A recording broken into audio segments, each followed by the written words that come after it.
Valerie, I just wanted to do a mic check before we start. Are you able to hear okay? Yes. Great, thank you.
All right, Sarah, we're good to go? Okay, so we'll go ahead and call the Thursday, April 1st, 2021 special meeting to order. Please join me for a flag salute.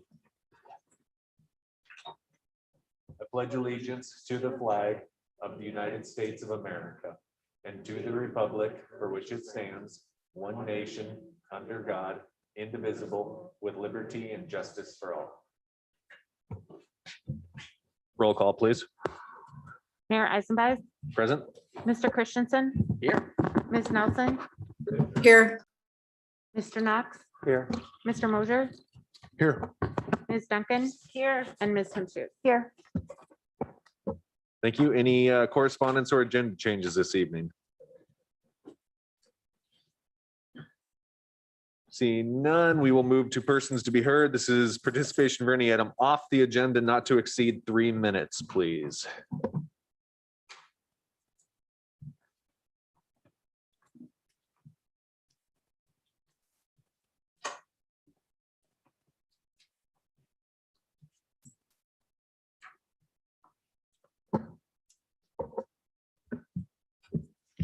Good evening. A couple things I was going to address tonight, and I did check Your with- name for the record, please. Eric Van Thank Sice, you. Vice Chair for the Sitka School Board in that capacity tonight. And I checked with Sarah just to make sure it was okay to speak to this, on the agenda. First of all, first order of business that I wish to address, and I've written my notes so that they're more articulate and careful. And it goes, basically what I need to share tonight is I have prided myself as a board member to cite accurate and verified information. However, at our budget meeting 1 week ago, last Thursday, I was alerted to an error in my reference to city employee raises. I had stated the raises, there was a 5% raise, when in fact, if they occur, are more aligned to 0.5% or somewhere in that realm, so a significant shift in the decimal point in an amount. This was a shortfall on my account, and it's something that I own 100%. I wish, for the record, that this correction be noted. Better diligence and verification will take part on my end as we move forward. Having been on the board, I know that when you're especially working with budget items, it could be frustration and heartburn if there's misinformation, because it's just that much more work to correct things. So I will be working much harder on that to make sure that those slip ups don't occur. And the last thing was just wanted our board chair, Amy Morrison, had sent a correspondence to assembly members just regarding some of our budget situation this year. And just wanted to appreciate any, you're looking at that. And I know that there's other things that you're talking about or possible solutions for that budget. And we appreciate the work, whatever transpires tonight. We appreciate that very much. So thank you for your time tonight.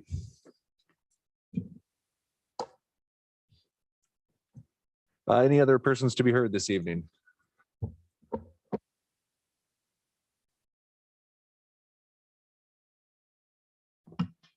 Richard Ween. I just came up here tonight to say that I wasn't going to speak. April Fools. The important things I'd like to address is the timely article in the KCAW that they placed about shipping Blue Lake water to Mars. And I had done some initial calculations with the Tsilovsky rocket formula. And as you know, 90% of the weight of a rocket is actually propellant. And it's important to know that you utilize 10 pounds of fuel for each pound of payload. Now, if you understand how much a gallon weighs, it is 8.33 pounds. And so, and you deal with a Falcon 9 rocket, which has a payload of almost 30,000 pounds, we can see that this is actually feasible.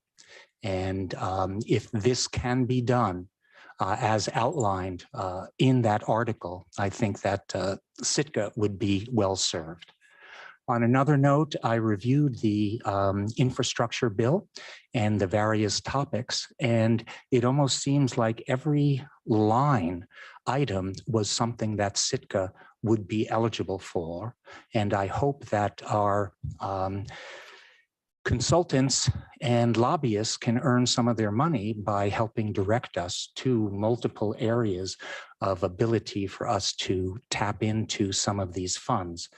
And why this is important is because if you go over some of the recent state budget finance meetings, you find that Alaska, though didn't do very well in some areas, the feds have literally overwhelmed us with money.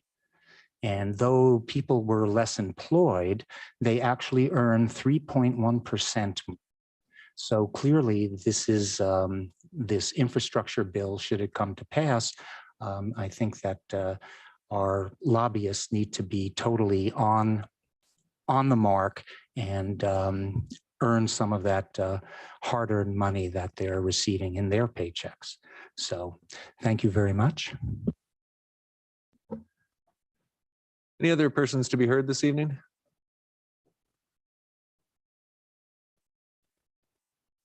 All right, seeing none, we will move on to new business. So tonight we're gathered to have a discussion direction decision on the 22 draft administrator's budget and focusing on the other governmental funds. We do have a PowerPoint presentation that will be up on all of the screens for everybody here. And with that, I'll turn it over to John. Yeah, thanks, Mayor. I think you hit it already. Pretty straightforward tonight. Other governmental funds, special revenue funds, and we'll move through those. If you guys have any questions on the numbers that are there, we'll be happy to answer the best we can. And we will have one decision point to discuss tonight as far as the chamber and visit Sitka funding as they made their presentation at the last assembly session as part of their contract. And then that decision will be factored into the funding associated in that fund.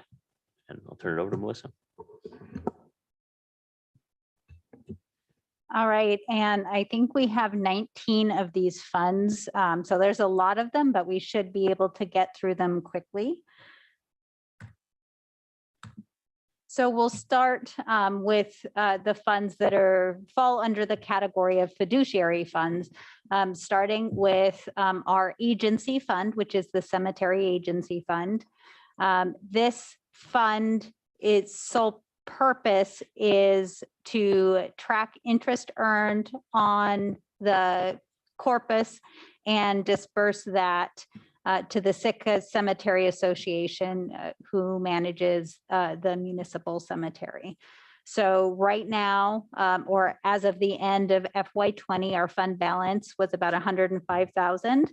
And we expect it to bring in about 2,000 in revenue, and we will disperse that same 2,000.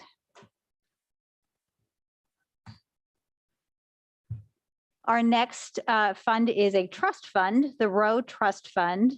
This was created from a bequest by a former Sitkin, and its purpose is to be used for the purchase of children's books and computer equipment, really anything library related that deals with children.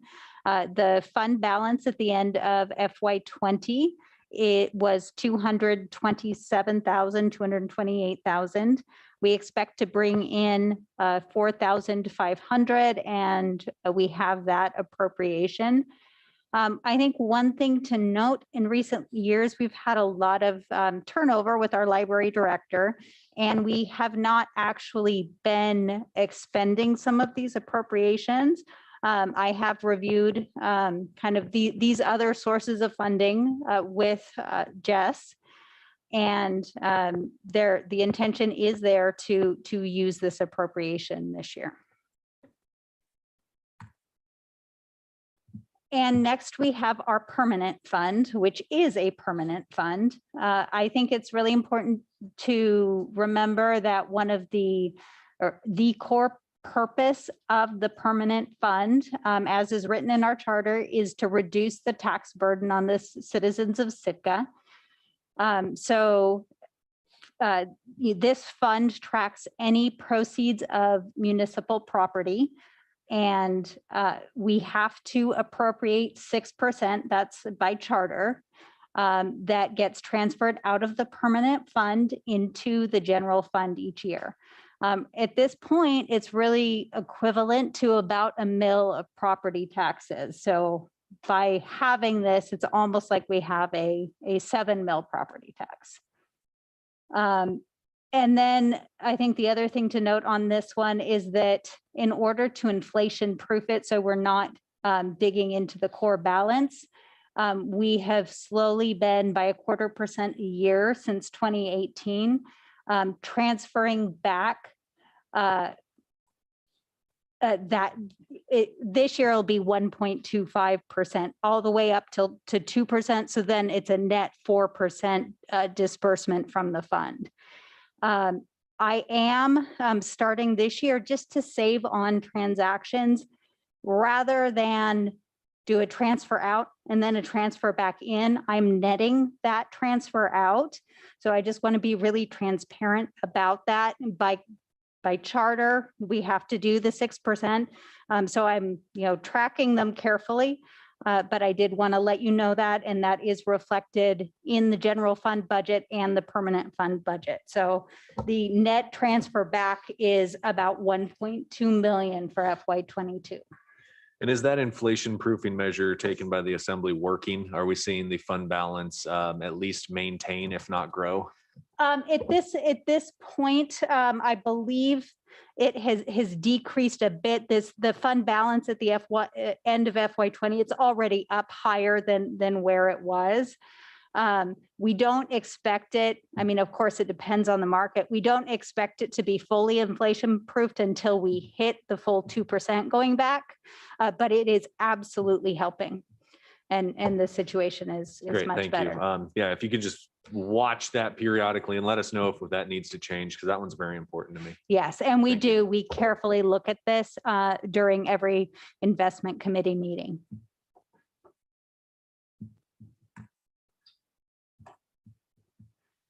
Our next fund is a debt service fund, and this is our school bond debt service fund.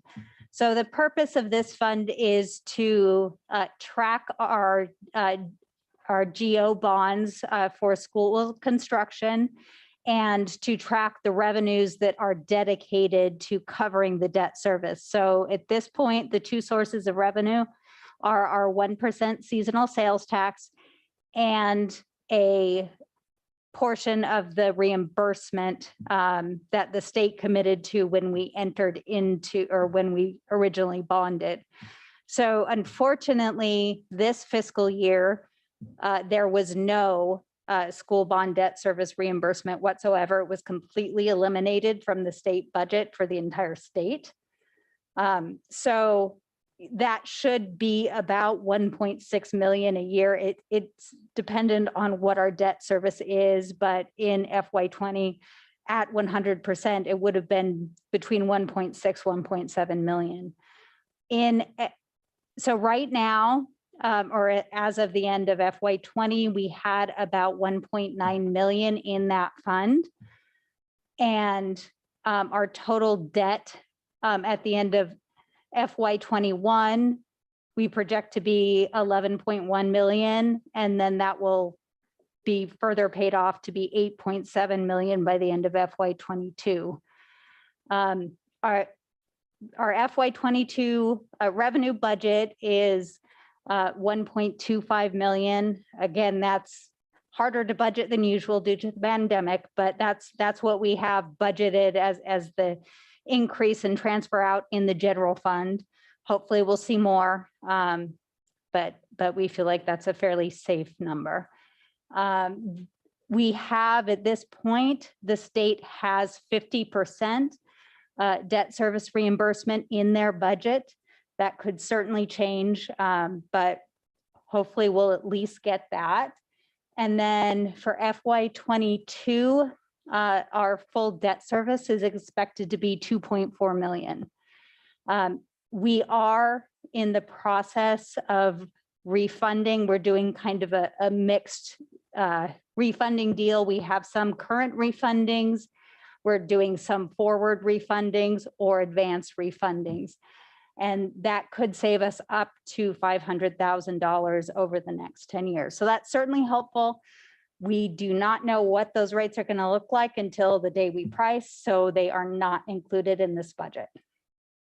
I think it's important to note that the seasonal sales tax is tied to when we will have enough money to cover our debt service. And so we've kind of got three different scenarios there.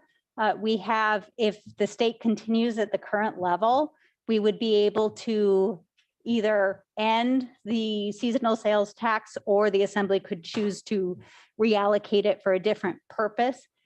In FY27, the concern there is that if the state at some point then decided not to stick with the 50% debt service reimbursement, we would have to cover that out of the general fund with our 5% sales tax. So I think that's a very real risk given what's happened lately. So when it comes time, when we get to that point, that will be something we'll have to weigh into that decision. If they continue at a 0% reimbursement, we would not be able to end the seasonal tax until FY29. And if they resumed full reimbursement, we could end it in FY24.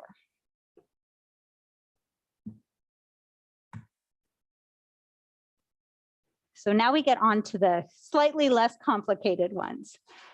We have our pet adoption fund, which is where we track donations and fees for pet adoptions. The fund balance was 78,000. I think it's down around 75,000 right now. And the expected revenue for FY22 is $4,750. Just in light of this year and last year having to come forward with supplemental appropriations, we have included a $15,000 appropriation here, hoping that that will cover the costs that are needed there. The Sitka Asset Forfeiture Fund tracks funds generated when the PD seizes and disposes of assets that were from a local bust. If we have different funds, if it's a state or federal, those happen a lot less frequently, and we actually do not have those funds budgeted at all this year because we don't expect there to be any activity. The fund balance here was $934,000 at the end of FY20. We have $1,000 budgeted for FY2 and a large appropriation of $50,000 for FY22. And this is reflective of revenue we expect to come in this fiscal year. I'm sorry, can we go back? You said we have 934,000 or 940? Dollars. Okay. And yet we're trying to spend $50,000 out of that fund. Can we explain that a bit, please? We expect $50,000 to come in this year. It's been a while, I believe, since they've done any sales of any seized assets. So just to be clear, you're saying that they've got the assets and they just haven't sold them, and now Yes. they're going to sell them, and so Yes. that's where the 50,000. So they haven't like Yes. got some huge operation in mind to go. No. So I think it's just a little confusing because it says expected revenue fiscal year 22 fiscal $1,000. Yes, and that's where we expect the revenue to come in FY21. So as of the end of FY21, our fund balance would be around 51,000. So we're not appropriating the money, we're expecting it to be in revenue. We're No, not spending they the 50,000. expect the money to come in this year, and they're going to spend it in FY22. Yeah.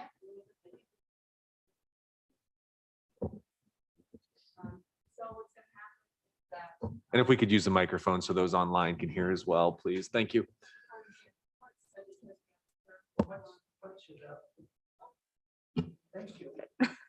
Janice Schwartz, Budget Treasury Officer. The 50,000 that is going to be coming in as revenue is going to be in the next, well, it's money that is seized that the police department have in their vault, dealing with cases that are just held out there. Chief Beatty wanted a place to put that money instead of leaving it in the vault, and that's what that 50,000 is. So he puts it in a holding fund in this account, in this fund. So when it does go to trial and we have to give it back, that's where it's going to come from. Does that make sense? No. So we need to have an appropriation because when that case goes to trial and let's say the court says they can have their money back, we actually have to, it's going to be part of that 50,000. That So at no 50,000 point is are we asset gonna make forfeiture this- that was, We're not going to make the account go negative $50,000. no, we're not. Okay. But that money is likely to be deposited this year, which is why it doesn't show as expected revenue for FY22. It's going to be deposited within the Okay. next couple of weeks. Let's say All right. that. Thank you. So it's money that's coming in 21 that will be spent in 22. So what we see here are 22 numbers. So this thing will have come in, but not been spent yet. So, okay, It's going to be reimbursed. It's not going to be spent at all. It's just in It's and just out. holding. right. Out of our funds, gone. Okay, got it. Thank you.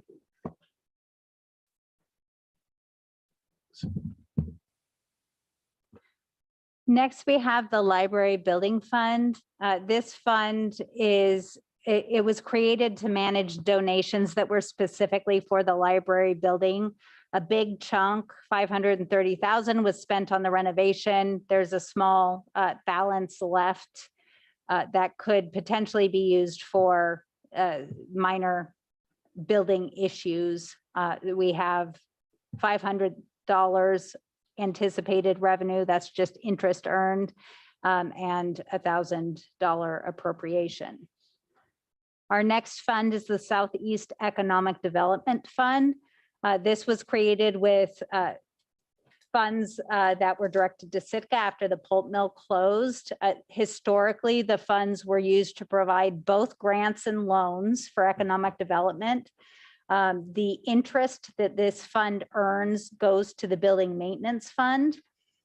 And more recent code changes kind of restricted the allowable uses for this fund.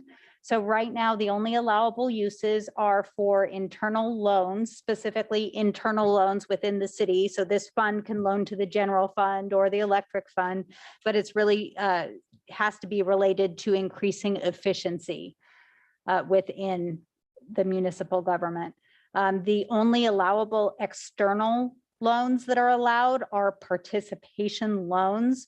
So you have to go through, if a business wanted a loan, they would have to go through a local, or not even local, but a financial institution. And this would be money from this fund would only be a portion of that loan. They would have to, the financial institution would have to be loaning a portion as well. So the fund balance at the end of FY20 was 3.6 million.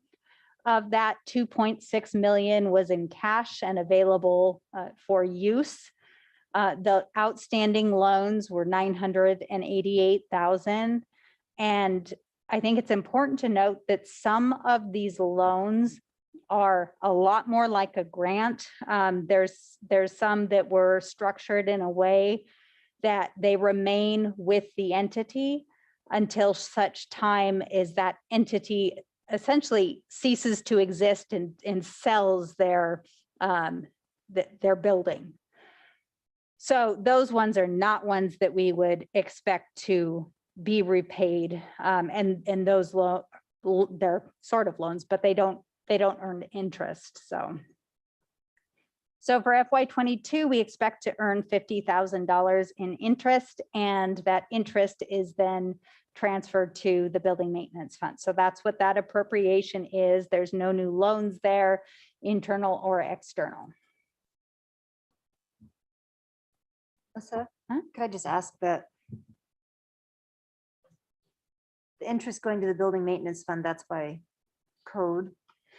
Yes, it is. The Building Maintenance Fund and this fund were both established with Stevens money.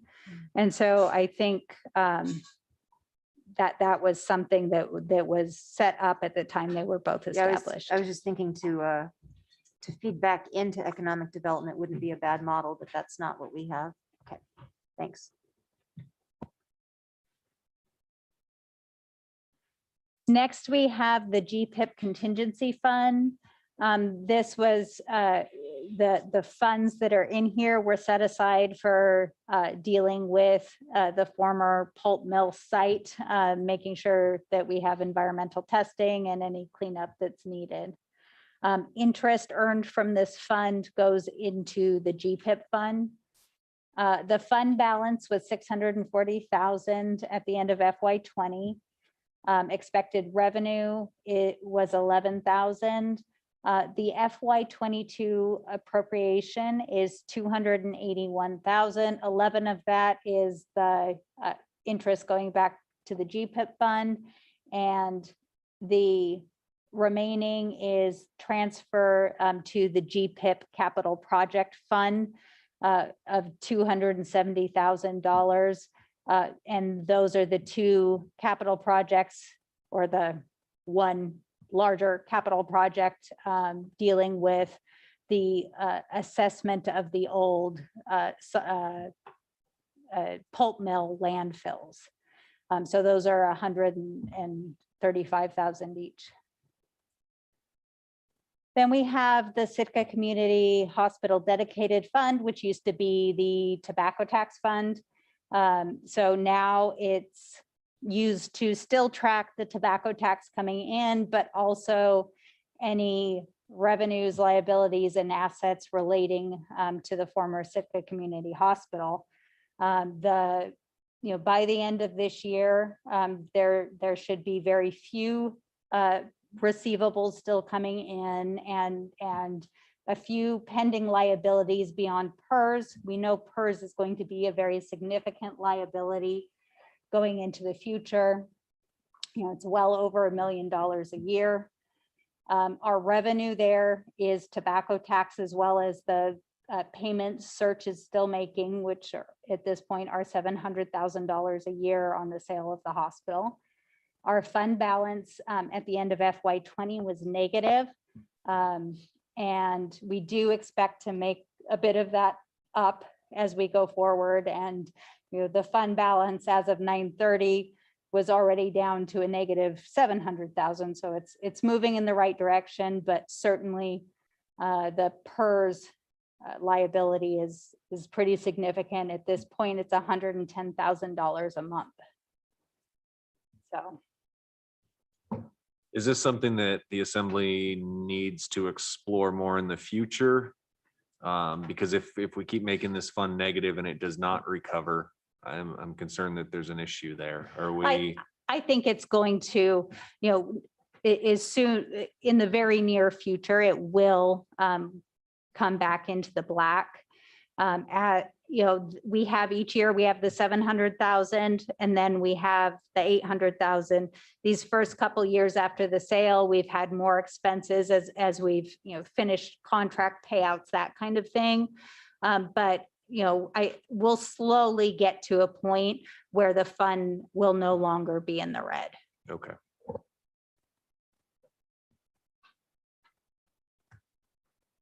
Oh, just one more note on the Sitka Community Hospital, just as a heads up, we will be coming forward with a supplemental appropriation for this year in the fairly near future, because I think we were still getting our heads around last year's budget cycle, what the true expenses would be.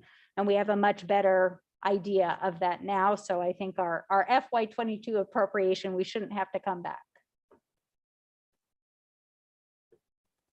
Next, we have the Student Activities Travel Fund.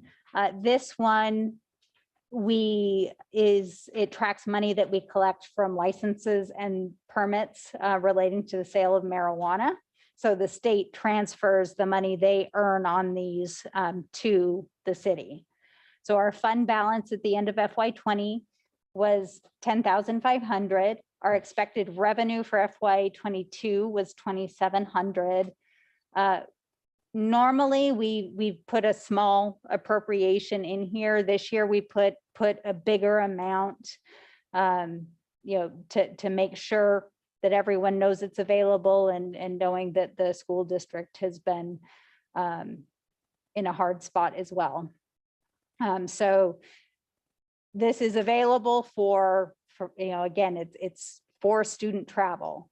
So, but we have not used it in recent years. Do we need Assembly action to transfer that to the school district then, or is that assumed in this budget? It's not specifically assumed.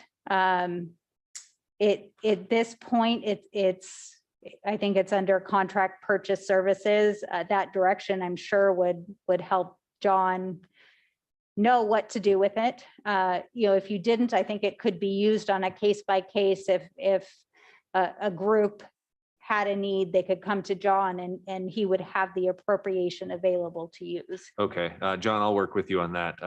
I was one of the co-sponsors when we started that, and my feeling was that would be transferred annually. But I'll work with you and look at code and bring it back to the Assembly in a future date. The Fisheries Enhancement Fund, this tracks 30% of the fish tax or fish box tax proceeds. They are split between the Harbor General Fund and then Fisheries Enhancement Fund. The fund balance at the end of FY20 was $1,371. It always stays very low, as the intention is to pretty much disperse everything in there. The revenue for FY20 is $30,600. again, that this is kind of, it's lower than it has been in previous years, just addressing the uncertainty. And the FY '22 appropriation is the same as the revenue in.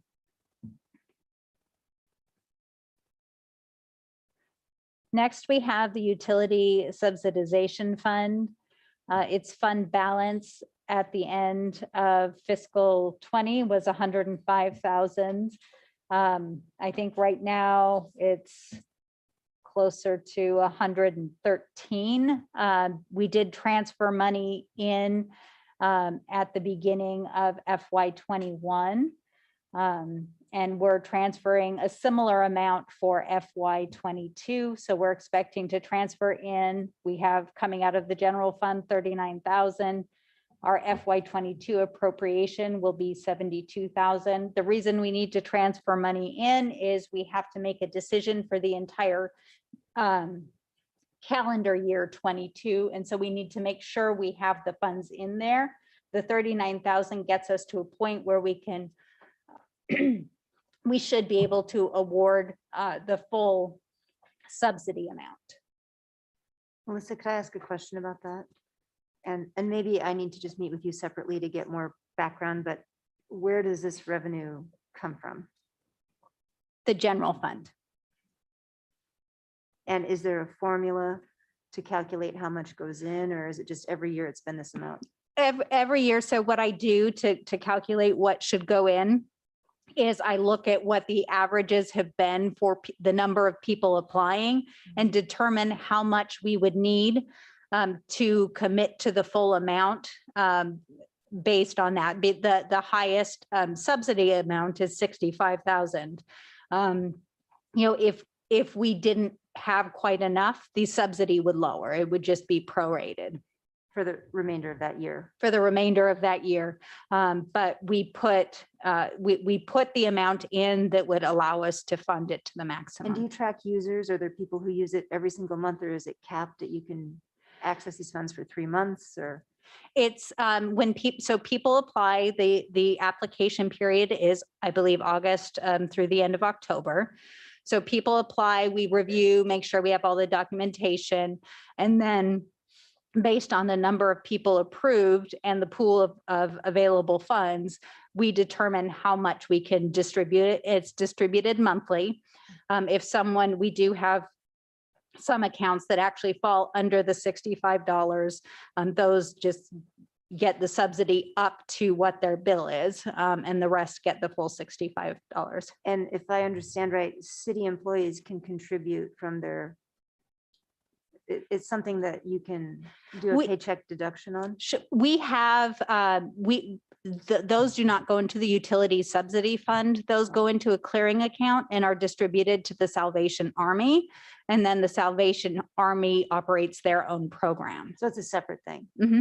Okay, thank you. And our electric department is not doing any kind of matching, or there's no program like that. This is just general fund. Okay, correct. Thank you. For some time, there was a way for citizens to contribute through their utility bills. Did that go to this fund? No, those also go to the Salvation Army. Okay, so just to continue beating the dead horse, what Mr. Knox was asking about, that still exists. Yes. People can still, through their Absolutely. utility bill. Do we advertise that? How do people know that they can make that contribution back to the community? We have not advertised it in quite some time. So that's certainly something we could do. Okay, thank you. Next, we have the Commercial Passenger Vessel Excise Tax Fund, our CPET fund. So this tracks all of the money that comes through the state for the passenger fee for that is generated from cruise ship passengers. The fund balance at the end of FY '20 was about 1.1 million. We're really not expecting anything but interest for FY '22. And we have, some small amount appropriated for some of the ongoing activities that, I think we fund some of our harbor users for dealing with the TWIC security, that kind of thing. And I have a question about that as well. Wasn't this the fund we talked about using to support the tourism master plan? Yeah, there's potential there, but there's no appropriation for that yet. And I think we can come back with a supplemental appropriation if that's necessary, but I think that first step will be that work session with the group Okay, and get that scope of work, and then we can look at that. so I'm putting the cart in front of the horse. We can deal with it later. Thanks. And these funds they're distributed on a calendar basis. So, for, FY 22, even if we did get ships, we wouldn't get that money until 2023.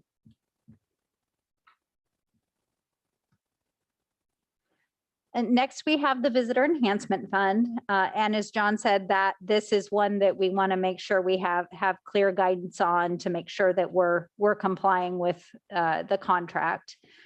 This fund manages the bed taxes that are generated from that separate 6% tax.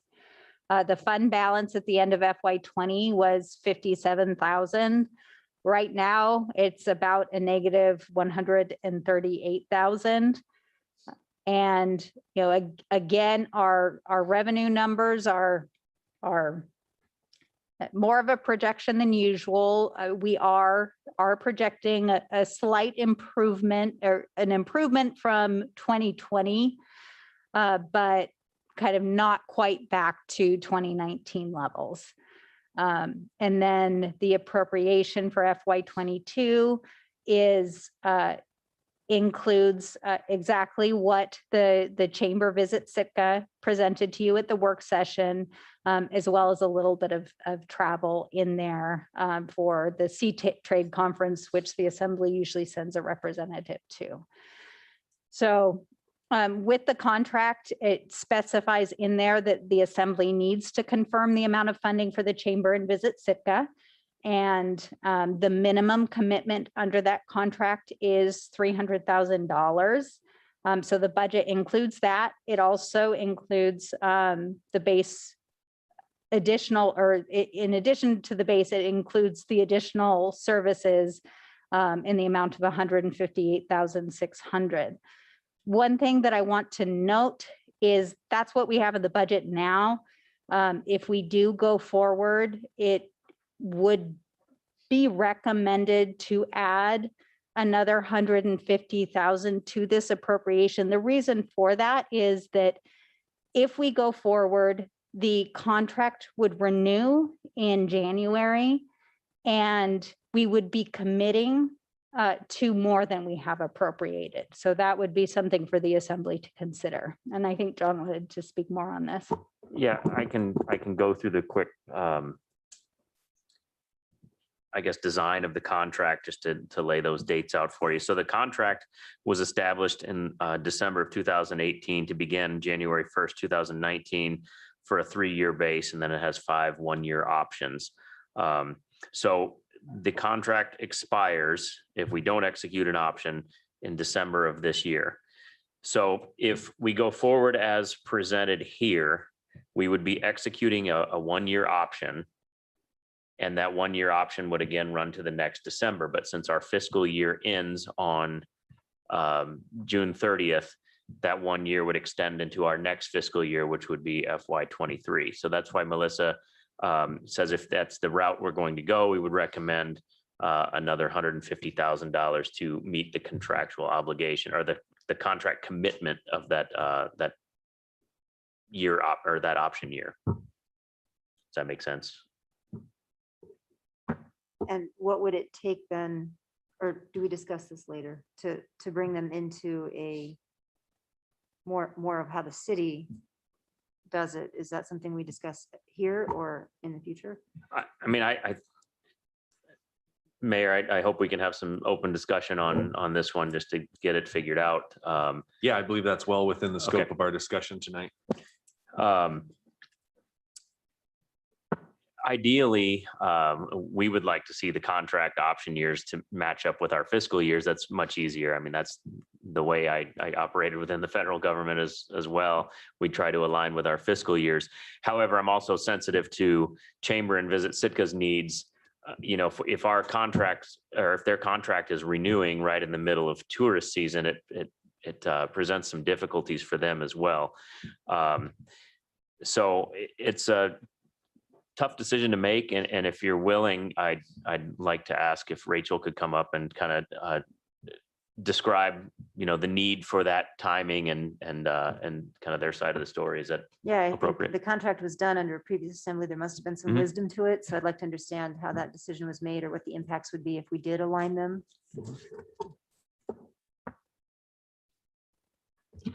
Hello, Rachel Roy from the Sitka Chamber. And thank you for the opportunity to speak, Mayor Eisenbison, Assembly members.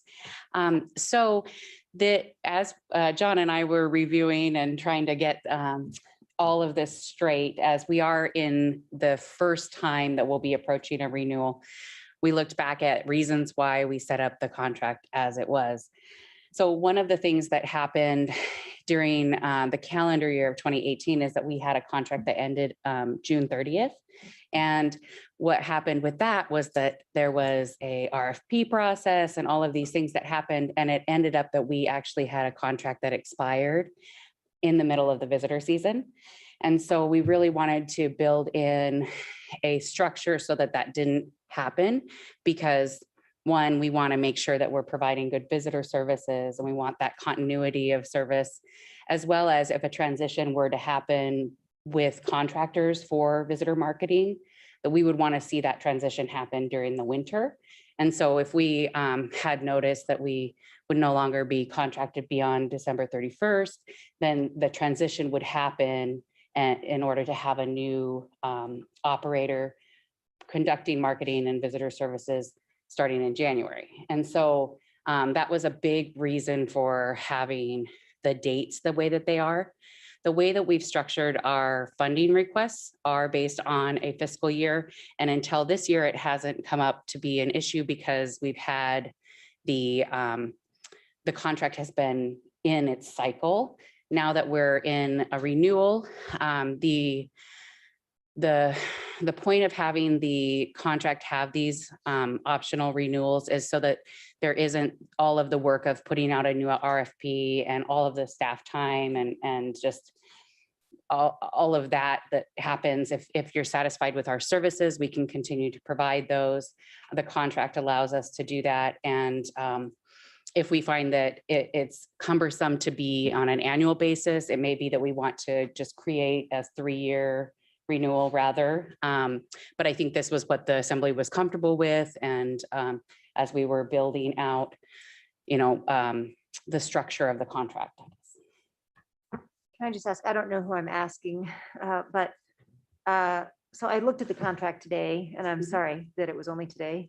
I'm learning, but I found that it's a 6-month notice.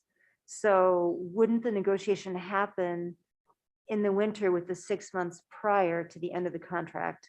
Like I understand and appreciate the seasonality that you're talking about, and we, I want to support that and not put somebody in the position of having to, deal with paperwork in the midst of your high season. On the other hand, isn't it all dealt with a full 6 months ahead? Like I want to make things easy for the city's finance people. If there's an easy way to align things that doesn't cost anyone, then let's do it. So I guess I just want to understand that 6-month. Sure. So if, and we talked out this a little bit, John. So if the decision was to not renew, we would get notice as of July 1st, and our contract would end on December 31st. And so that does fall where the transition would be happening. The RFPs would go out, all of that process of getting a new contractor would happen during the fall. Like we know about it in the summer. We would not renew sea trade commitments and all of the things that we're doing in the fall or in the spring and summer of next year, may contract leases, all of those things that are part of operations. If we were to have the contract end on July 1st, the transition then would, our contract would end on June 30th in the middle of the visitor season. And the new contractor would start on July 1st. And that would, I think, cause a lot of challenges. I guess another thing to note is that in most of our budget requests, we follow the fiscal year and we base it on the year prior. So really we're based on 2 fiscal years behind. And this is the first year that we've had where the bed tax didn't collect, but it was, due to COVID and the travel restrictions and all of that. And so it's a very interesting funding year for us. But yes, we wanted to be able to see that. If the 150,000, I think to just explain that a little bit more, is that this contract or this request gets us for fiscal year 2022. The assumption then would be that the full calendar year of the $300,000 minimum would be appropriated or committed to. And then we would still come when you're doing your budget in 2020 for the 23 budget with any additional requests at that time. And so at the very least, the commitment would be to hold that 300,000 through the calendar year, and any additional funds would then be requested during the budget process like we've been doing. So the inconvenience to the city's finance people provides continuity of service to visitors. And I would just add that it's not a huge inconvenience. It just gets confusing when you're juggling between fiscal and calendar year. And that's where I put the budget together using these numbers. Then I delved into the contract and I realized, well, in reality, if we renew in January, we really should include another 150,000 in here. We would encumber that money. It would roll over into the next fiscal year. But we haven't been doing that because we haven't come up against the renewal, but the renewal kind of makes it really stark that we should do that to be doing it properly. So what we're really doing is funding for a year and a half. Yes. So to move things along, would you like us to make this motion that's listed here? I mean, I know it's our decision, but we need to move forward and figure this out. I would say yes, that if you want to fund them at the level they're at, this would be the correct motion. I would also ask that if you are essentially directing John to renew in January, that if someone is willing to make a motion to increase the appropriation by 150,000. Make the motion just to get it moving along. I'm just going to read it directly from here, the screen. I direct the municipal administrator to fund Visit Sitka at the base rate of $300,000, as well as an additional amount of $158,600 for fiscal year 22 for the additional services as described during the work session on March 23rd, and reflect these amount and the annual budget for the Visitor Enhancement Fund. Second. It's been moved and seconded to fund Visit Sitka at their base rate plus an additional ask of $158,600. Is there any public comment?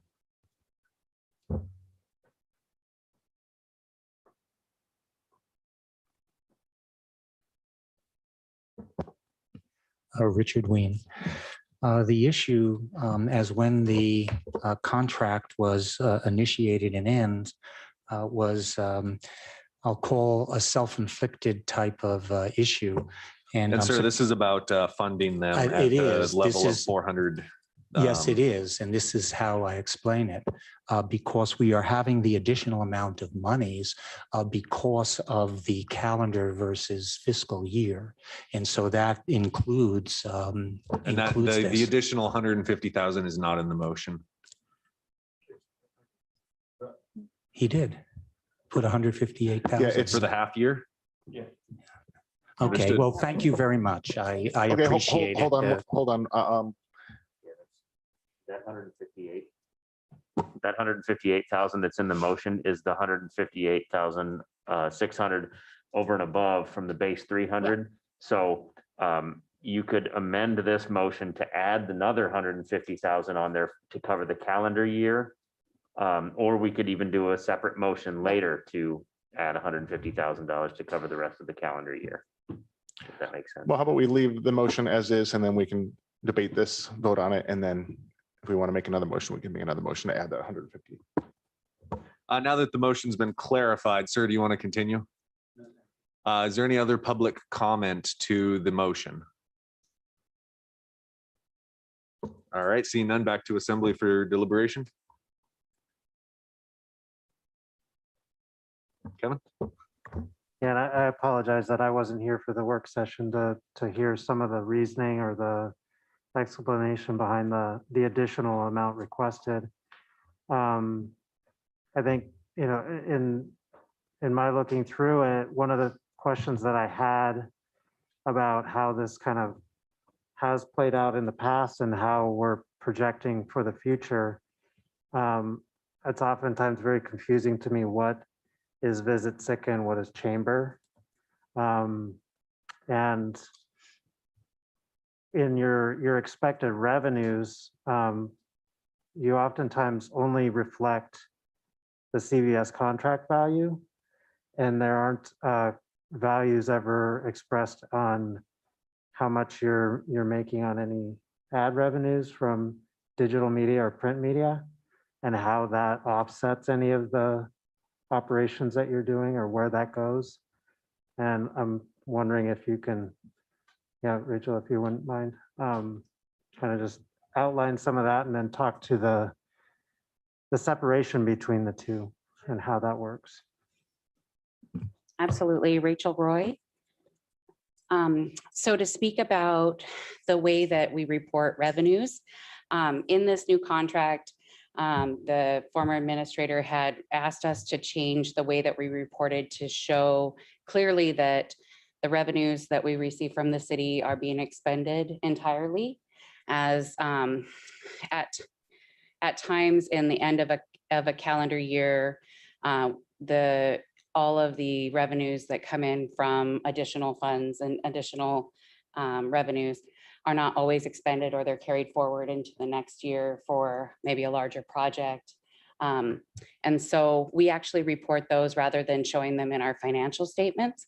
We show them in our written reports that happen quarterly. And so if you look at the last quarterly report that we included in the packet, I'll have the number here. Basically, the revenue that comes into Visit Sitka that's in addition to the contract funds is about 80% city contract and 20% private investment from tourism industry. And the amount that was collected was $46,000 last year, and we did see it was $46,000 less than in 2019. So we did have a loss in that ad sales revenue naturally, as people really tightened their belts, not knowing what was going to happen with COVID. We did had $70,000 included, contributed to the program, and of that, the income statement that is shown has a net loss, but those funds are covered by the additional revenue that are made from the marketing, additional marketing support from the community and business community. Does that make sense? I remember when I first got on the assembly that this was going on, and they were instructed in the new contract to make sure those financials are completely separate. Like the city said, we don't want to see anything to do with Chamber. We only want to see Visit Sitka. They were pretty specific on that. And I guess to me, what Kevin Knox is talking about, because I have a similar concern, that we were presented a comprehensive budget and it does not include any ad sales for the Visit Sitka magazine, or it doesn't include any membership dues for the Visit Sitka. And so I think I understand Mr. Knox's concern that the comprehensive budget isn't comprehensive actually. Okay, I would be more than happy to include that. That's how we present financials to the Board of Directors. But really wanting to respond to the request that was made that we only, so that we show specifically what those revenues are from the contract and how we've spent them. That's really, that was what we've been trying to deliver, but I'm happy to revert back to that if that's an interest of yours. It would make it simpler for me, honestly, because that's how we have revenue from the contract, advertising, sales. We're able to offset some of the travel by doing cooperative marketing. And so an example of that is when Alaskan Dream Cruises went in on a trade show with us to a travel and adventure show. And so we were able to spend half as much money by partnering with them, those types of things. And then we have our partnership dues. Those are the three revenues in addition to the contract funds that we receive. So if you'd like to see those in the overall financials, we could do that.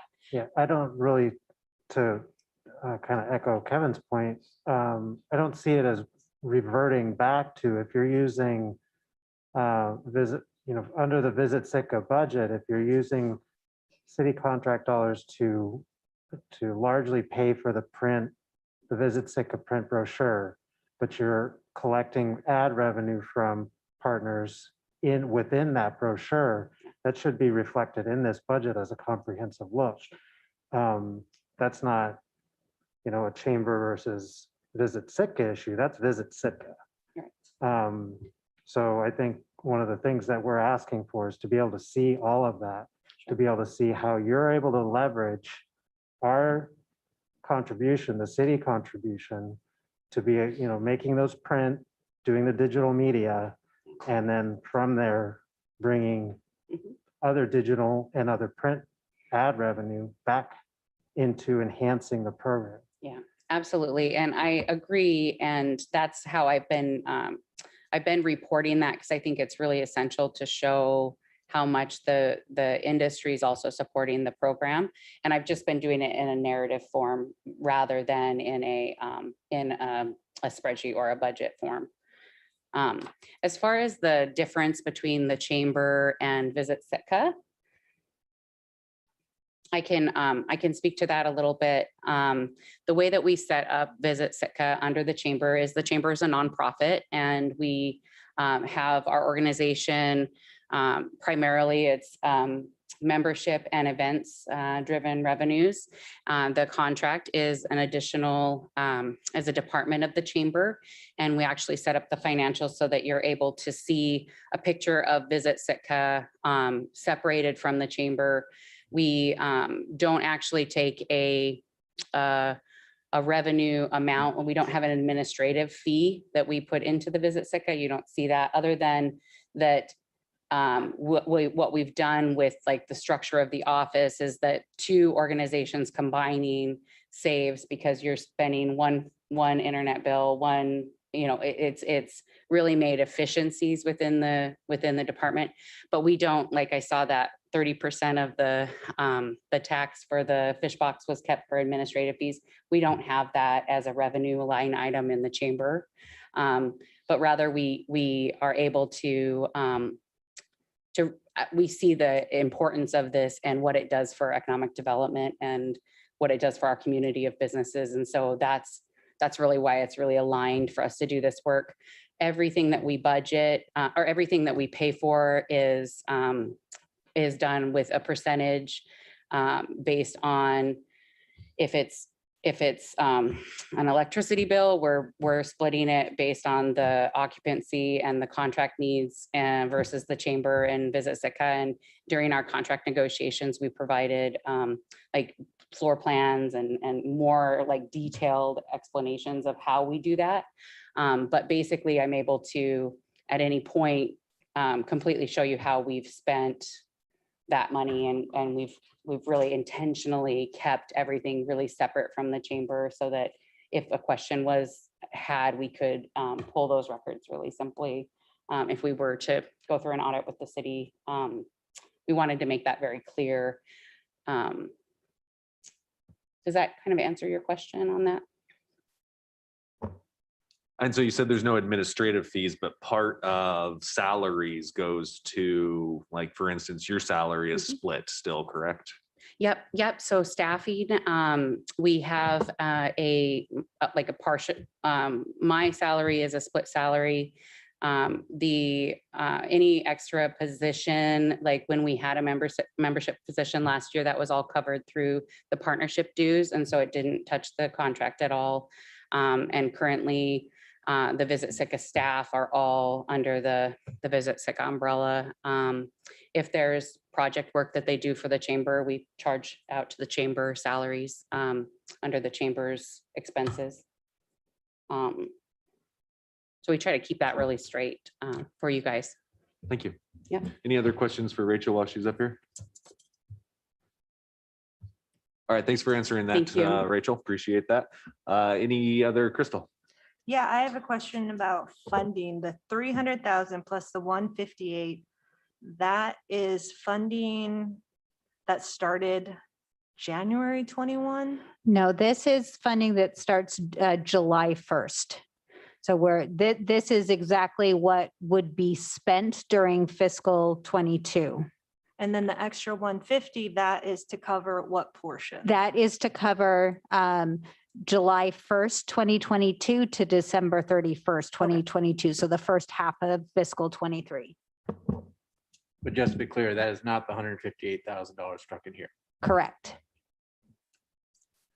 So at this point, I don't have any problem giving chamber full funding as they asked for. However, I'm a little bit concerned about going past December 21. So I'm wondering if the assembly would, at this point, be interested in amending this or perhaps pulling this motion in a different motion that would provide full funding through the contract term. And then at some point, if we decide that, in a further work session that we are going to go forward with Visit Sitka, that we can then provide the rest of the year's funding in a different means. When you say contract term, you mean the 2 years that are left on it? Did I not hear correctly that it ends December 21?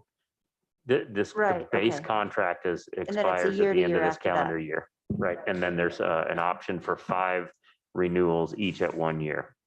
Okay, so yeah, that would get us through the initial contract. The renewal parts are available. And I believe I'm ready to do that, but I don't know. I need more time to know if I'm ready to go forward. So this just funds us through the end of the contract is my thought. Which is what amount? So you're talking about the base, right? Which is 300,000, which is in the contract, and then that extra 150? No, it would be that. It would be the 464 or give or take, basically cut in half. Because we would only be funding half of their, it would be their full calendar year, but half of our fiscal year. That's, I think I turned it off when I was trying to turn it on. I don't have a problem saying, okay, we're gonna budget, since that's our budget year, through next July. Even though would get into the 22 chamber or budget with Visit Sitka. Because if we say, okay, before July, which is when we'd have to do it, we don't want to continue with them,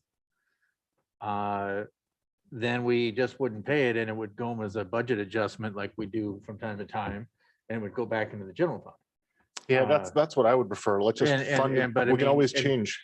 If we don't have to, if we, however, say, okay, we're only gonna budget enough to go through the end of 2021, and we don't cancel their contract in by July, which I think is probably the most likely, we would have to have a supplemental appropriation to cover from January through July of next year. Like I say, if we decide not to renew it, it would just go back. It would just go back in the general fund.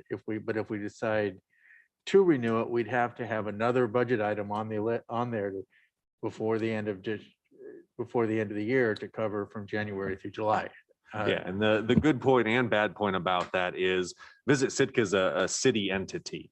So we own all the product of Visit Sitka, and that, to me, that would include the liabilities that they might accrue. And so it's a good thing and a bad thing that there would be potential liabilities past that date, but that also allows Visit Sitka to acquire liabilities for continued operation past that date. So it's depending on your view of it, it's a plus and minus there. And I don't disagree either that if we cut the contract, that we would just revert it back to, in case, the Visitor Enhancement Fund. But there may be some long-term liabilities that we would still have to cover. John, you had something? Yeah, it's a small risk, but it's there. And that's why I want to just address Mr. Christensen's comment is I'm the one that would be executing the contract, and the appropriation would be my trigger to execute that contract. So the full appropriation there would essentially give me the authority to say, go forward with the next option year. So I'd just be curious to hear how we would decouple it would almost have to be a motion that says we're going to fund it through the full year, but I don't know how to say, but don't sign a contract with it. Does that make sense? I'm trying to figure out how to draw those two apart if we did the full year funding. Yeah, fiscal year and calendar year are killing us here. Are we still on the motion? Like, Well, I mean, it's We do relevant need to get back to, yeah, and yes, it is relevant. because if it could maybe, I mean, I guess if anybody is unhappy with how the chamber is running Visit Sitka, thanks for that. We have, about 3 months, give or take, to put forth that we don't want to go with them. And again, I just think the likelihood of that is so small at this juncture that why not do the entire year? I mean, we'd just be kind of making work for everybody for something that's it's going to happen. And then also have a certain amount of uncertainty over at Visit Sitka. I mean, are we going to get funded next year, kind of thing? So, I mean, I don't think that it's necessary to do that. But if we think that there's a real risk of changing contractors, that I guess that's different. Mr. Mayor. Yes, please. Yeah, I agree with Tor. It does create uncertainty, and I understand we have every right to look into, how these funds are being spent and make sure they're being spent correctly. My only concern is, it's taken a lot of work and time and investment to build these, social media platforms and things to get, Sitka's brand out there. And I think that it's getting out there, and that kind of stuff takes time. And yeah, we could accrue some liability. That is a danger, but another danger is putting uncertainty in there. And then when we need it the most, when we need to be putting our best foot forward, saying, come visit Sitka, we need the tax revenue. I just think it bringing off that kind of uncertainty, I don't think is wise at this point. I would really prefer to fund this right now. And if you have concerns about whether we should continue, we need to get on this right away and give them time to give you us the information that you're requesting, or move on to another vendor. I don't see a lot of other vendors that are going to be around to do that. So that's my opinion. Valerie, you had something? Yes, I do. It's probably not germane or meaning anything to any of you that are sitting there, but when we end the year in a deficit situation, I think we need to be frugal and not go, pardon my language, balls to the walls and give everybody everything they ask for. We're going to have big problems, and we still don't know exactly. I mean, I've asked or requested to see side by side the bed tax or visitor tax enhancements for several meetings, and I don't have them. I understand we had a crash in our financial system accounts, but to just keep going down this road and saying, yep, we're going to keep promoting this, we're going to give them everything they want, I don't believe is correct, but that's just my opinion. Thank you.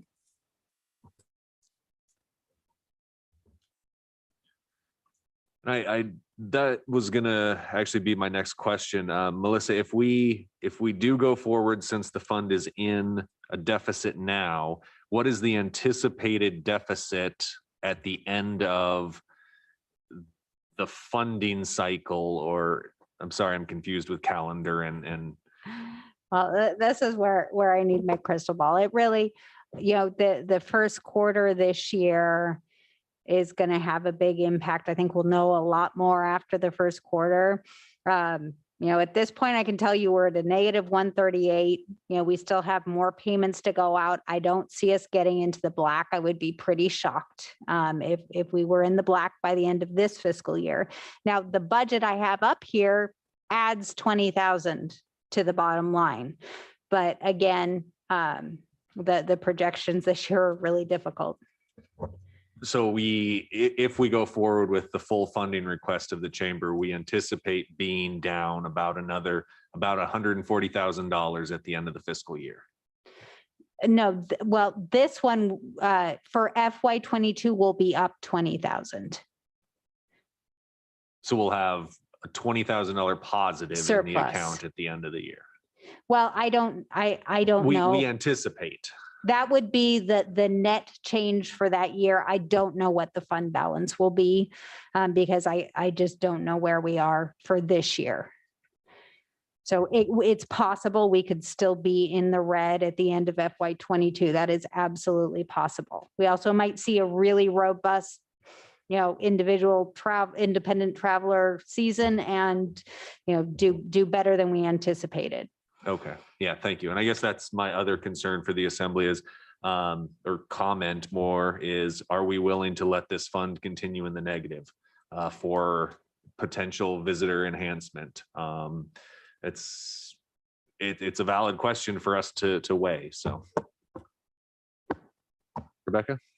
I was just going to mention, I'm sorry that I don't understand this, but has this fund been in the negative prior to COVID?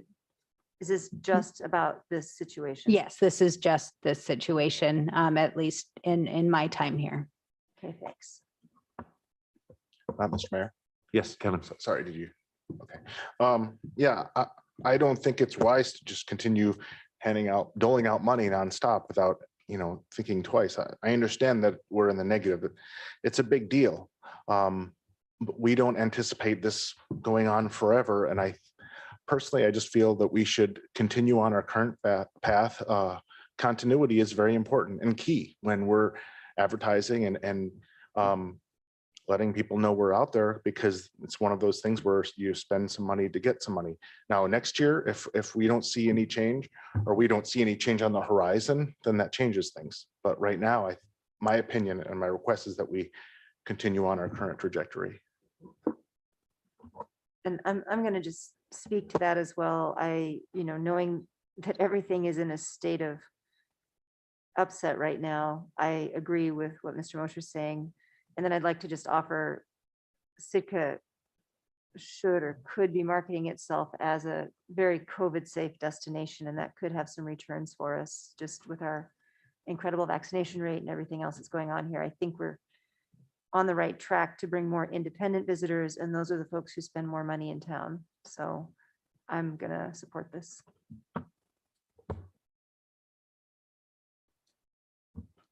Kevin?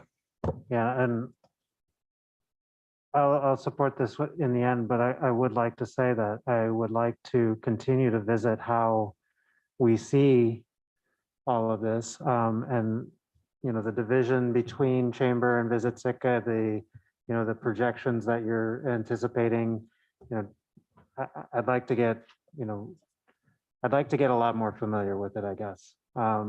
It's, one of those things that, comes up maybe once a quarter and we sort of dabble around in it and then move on. I don't want to say that let's just ride this contract out for the next year and, wait and see what comes in next. I think we need to see a little bit more over the next 6 months or so to just kind of know better, what we're dealing with here. I guess, with that, I don't know if, that provides any additional direction for you, John. I think I understand the position that you're in. If we provide this appropriation, that's like, sign on the dotted line thing, but I would like to see us, find that clarity. Mr. Mayor, if Yeah, I may. Kevin. So, Kevin, if I may too. So Rachel, do you feel if we give you this money that, and your concern, you hear concerns from a couple members, do you think that you could address that in a relatively fast manner? And you can work with John or the mayor or whatever to get us information. And if there's any more follow-up questions that people have, do you think you could do that? Okay. Anything else on the motion to fund Sitka at the, visit Sitka at the full requested amount?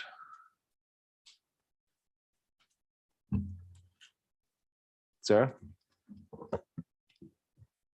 Okay, and to just repeat for the public, so that's to fund Visit Sitka at the base rate of 300,000 plus the additional amount of $158,600 for FY '22, as explained in the March 23rd work session. Mayor Eisenbeiß, Yes. Mr. Christensen, Yes. Mr. Knox, Yes. Mr. Mosher, Yes. Ms. Duncan, Yes. Ms. Himshoot, Yes. and Ms. Nelson. No. The motion passes 6-1. Okay, so we're a little bit past the 7 o'clock hour here. So Melissa, we're going to take a break and we'll be right back.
Valerie, just checking in with you if you made it back.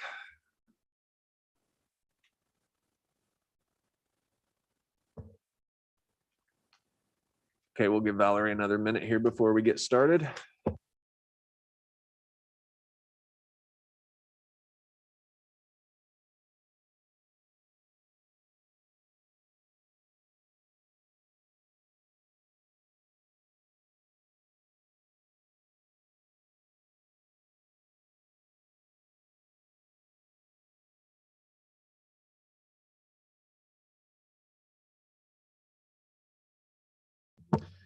Valerie, were you back online?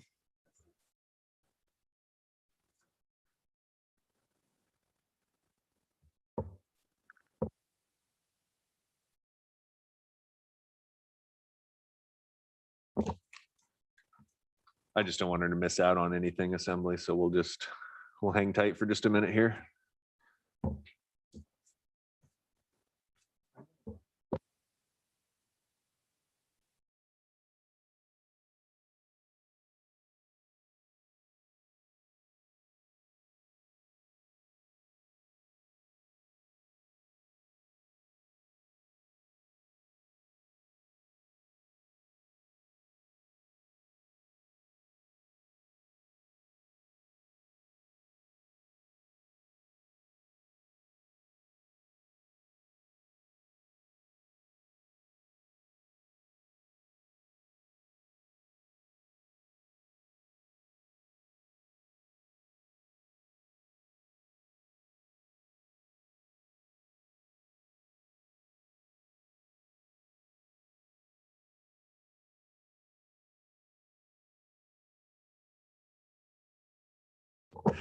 Valerie, checking in with you, seeing if you made it back.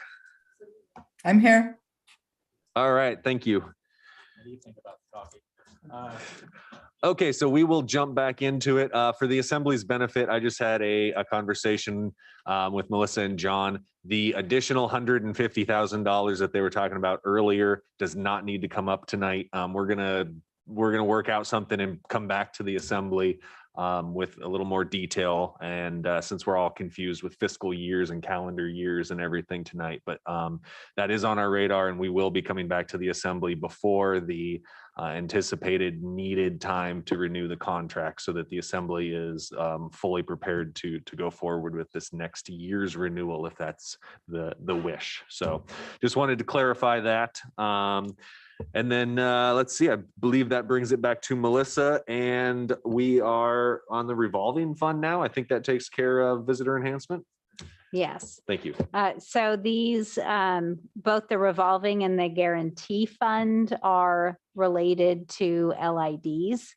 And there are other funds that are dictated by our code. So the working capital for the revolving fund is used to pay for the cost of an LID.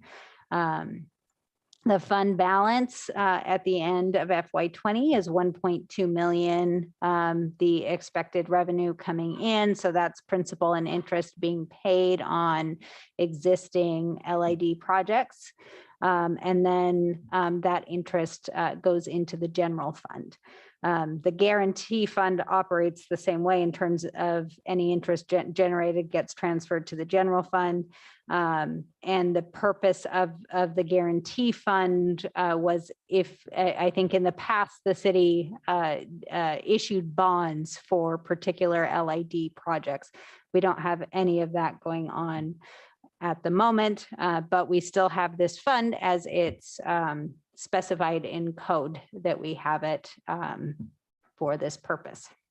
So we don't have any projects in either of those going on, in the revolving or the There guarantee? are the revolving fund. There are LID projects that have taken place that people are still making annual payments on. But there's nothing anticipated. If something came up, we would come forward with a supplemental appropriation. Okay. And with those loans,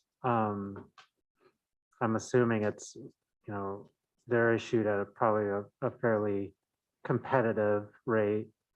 Are we losing money on that money? No, Or the did we fund not make- balance has stayed pretty steady. Okay. So, and we're generally, I mean, we occasionally have, some bad debts, but for the most part, a lot of these, they end up getting resolved during the sale of a property. And so, whenever a property sells, they generally resolve any outstanding LIDs at that time.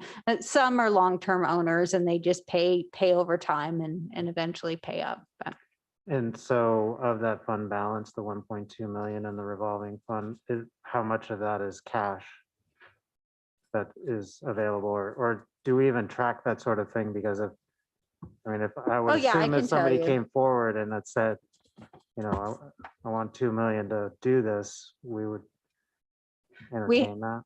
we have 1.172 million in cash. Can I ask a question? I missed the part where we said what an LID was. Local Local. Improvement District. Okay. It's a way to pay for roads, for instance, and the adjacent property owners are all responsible for the cost. Okay. Yeah, most of the ones that we have right now are sewer, where we connected people to our sewers. Thank you. Which I have a couple of quick questions if it's okay. I guess, first of all, that strikes me as both high and low at the same time. Like that's a fair amount of money to be just sitting there and not doing anything. On the other hand, that's nowhere near enough for a major project. So I guess the first question is, what do we do I don't know, like, say we figure out a way to build a whole bunch up on the dead land, we have to do a bit major expansion. How do we get the money for something like that that's going to go into an LID? Well, I think we would probably have to do a transfer from the general fund. Okay, so I guess my question is, if we're not issuing bonds, does it make sense to move that 285 up to to the fund balance so that we don't have to do that possibly as much? It would require a code change. Okay, but does that make sense to you to do something like that? Yes, I mean, this fund at this point is not doing anything. Historically, when was the last time that the guaranteed fund was used then? I don't know if it was the last one. The only one I know of was the Gavin subdivision. And that was quite some time ago.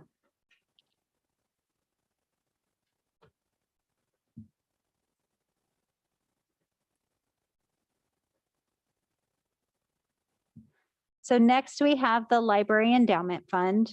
This tracks donations made to the Sitka Public Library. This is again one that has not been used in recent years, so the fund balance has increased.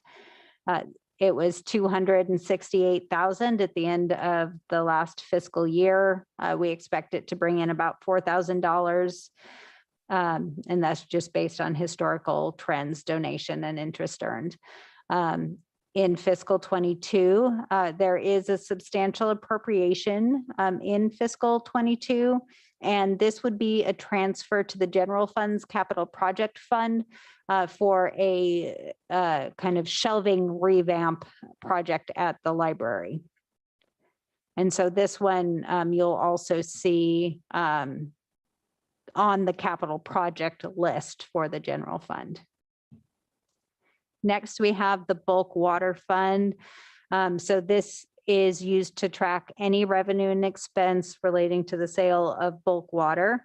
The fund balance was 856,000 at the end of FY20. We expect to bring in about 11,500 for fiscal 22. And there's an appropriation of $30,000. Which would be, again, relating to any expenses with the sale of bulk water.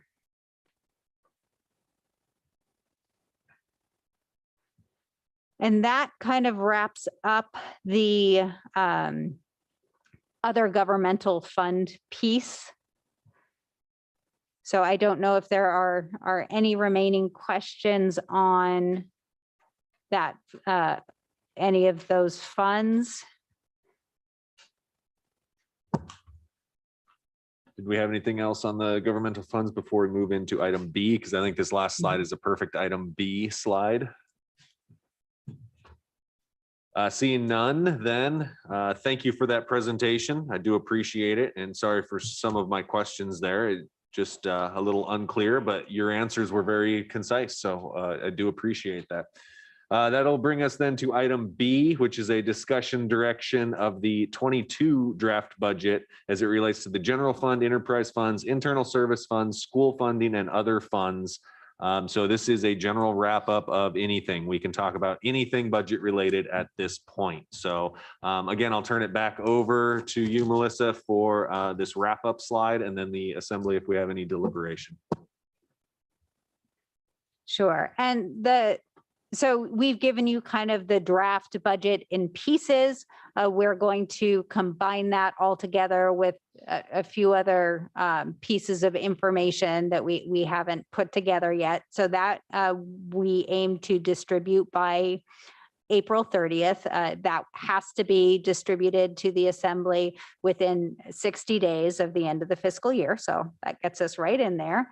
The first reading of the budget ordinance will be May 11th.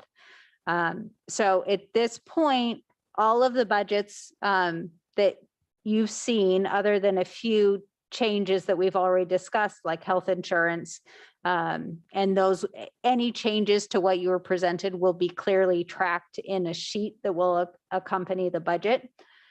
So it's going to include everything you've been presented so far. So all of the rate assumptions for the enterprise funds that have rates.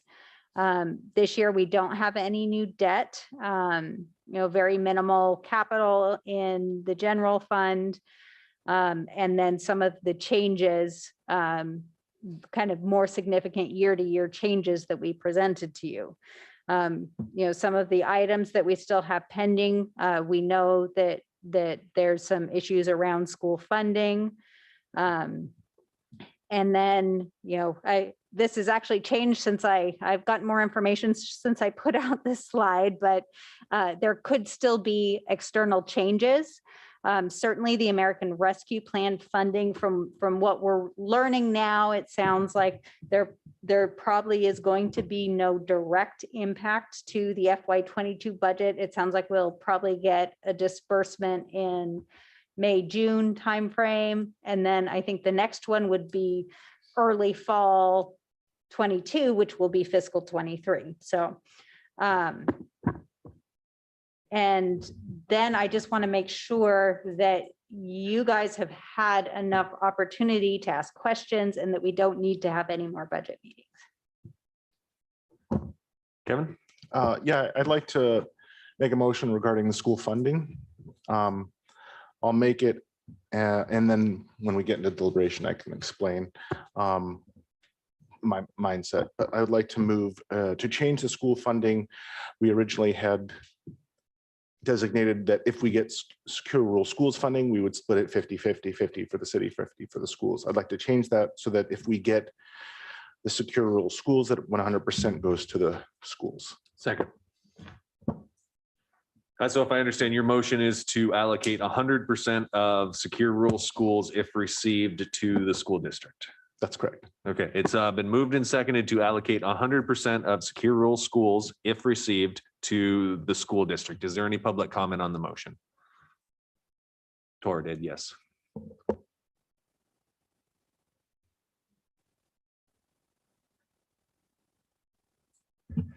Richard Ween. With the American Rescue Act and the infrastructure funding coming out, I feel that this may be premature in that I think the schools have a lot of opportunity to get additional funding. The question is what the city will be. We can always come back and give them the money, but I would prefer to keep it in the general fund until we have a better idea of how these funds are distributed.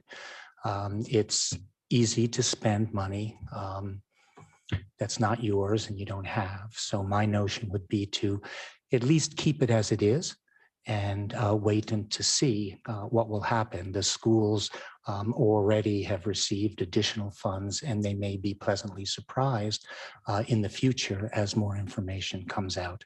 So I would, I'd hold this money in the city at the moment. Is there any other comment to the motion? Back to the assembly for deliberation. Kevin? Thank you, Mr. Mayor. This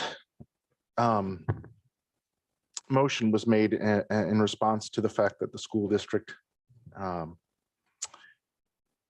basically put in a request for funding, for more funding. And this is a compromise where we don't have, the city will not have to expend any more funds out of pocket.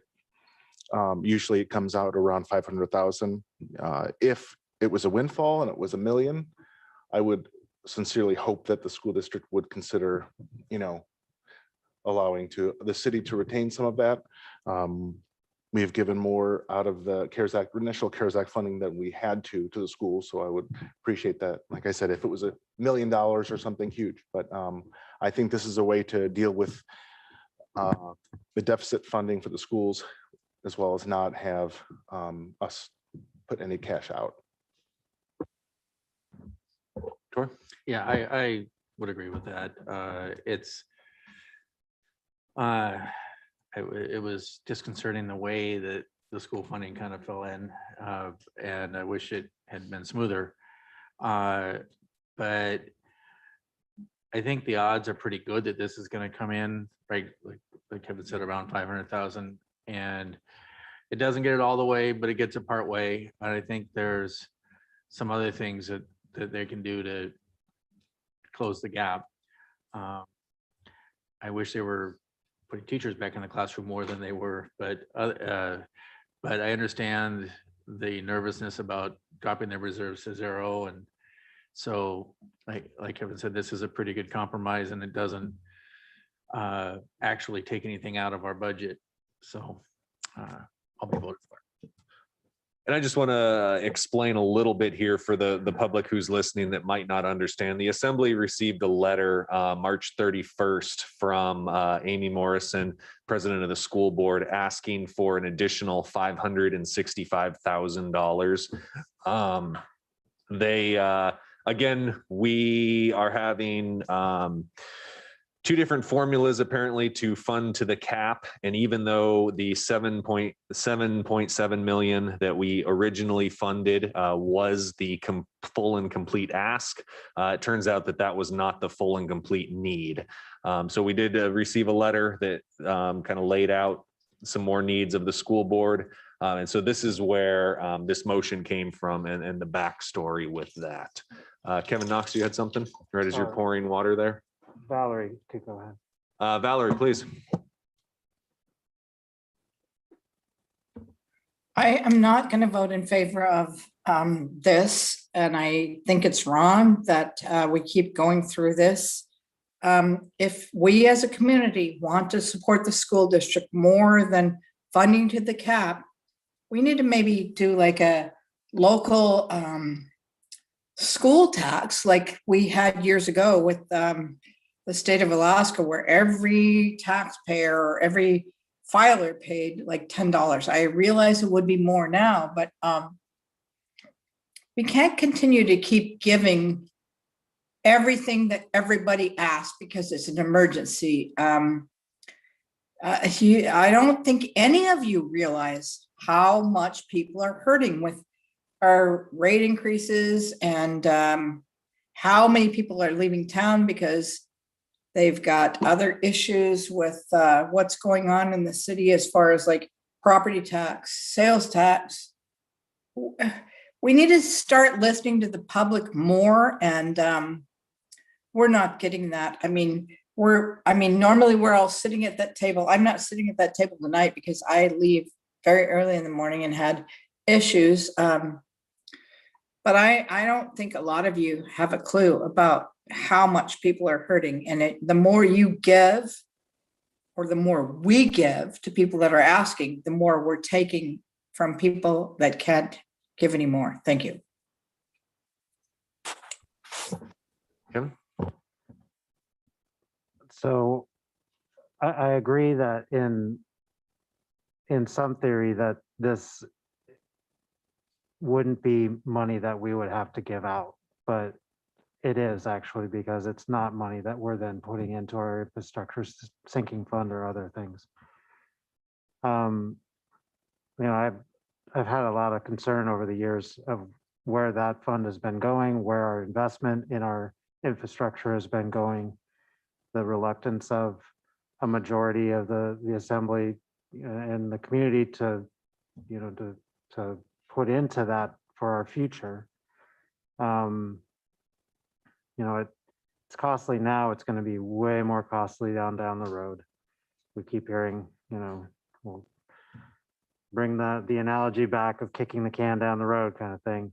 I am going to vote in favor of this because I think, you know, our schools are in a spot. I'm unhappy that we're in this spot and that we continue to kind of see the school thing pop up instead of when we figured we had it resolved and we were in a good spot, but we keep coming back to it.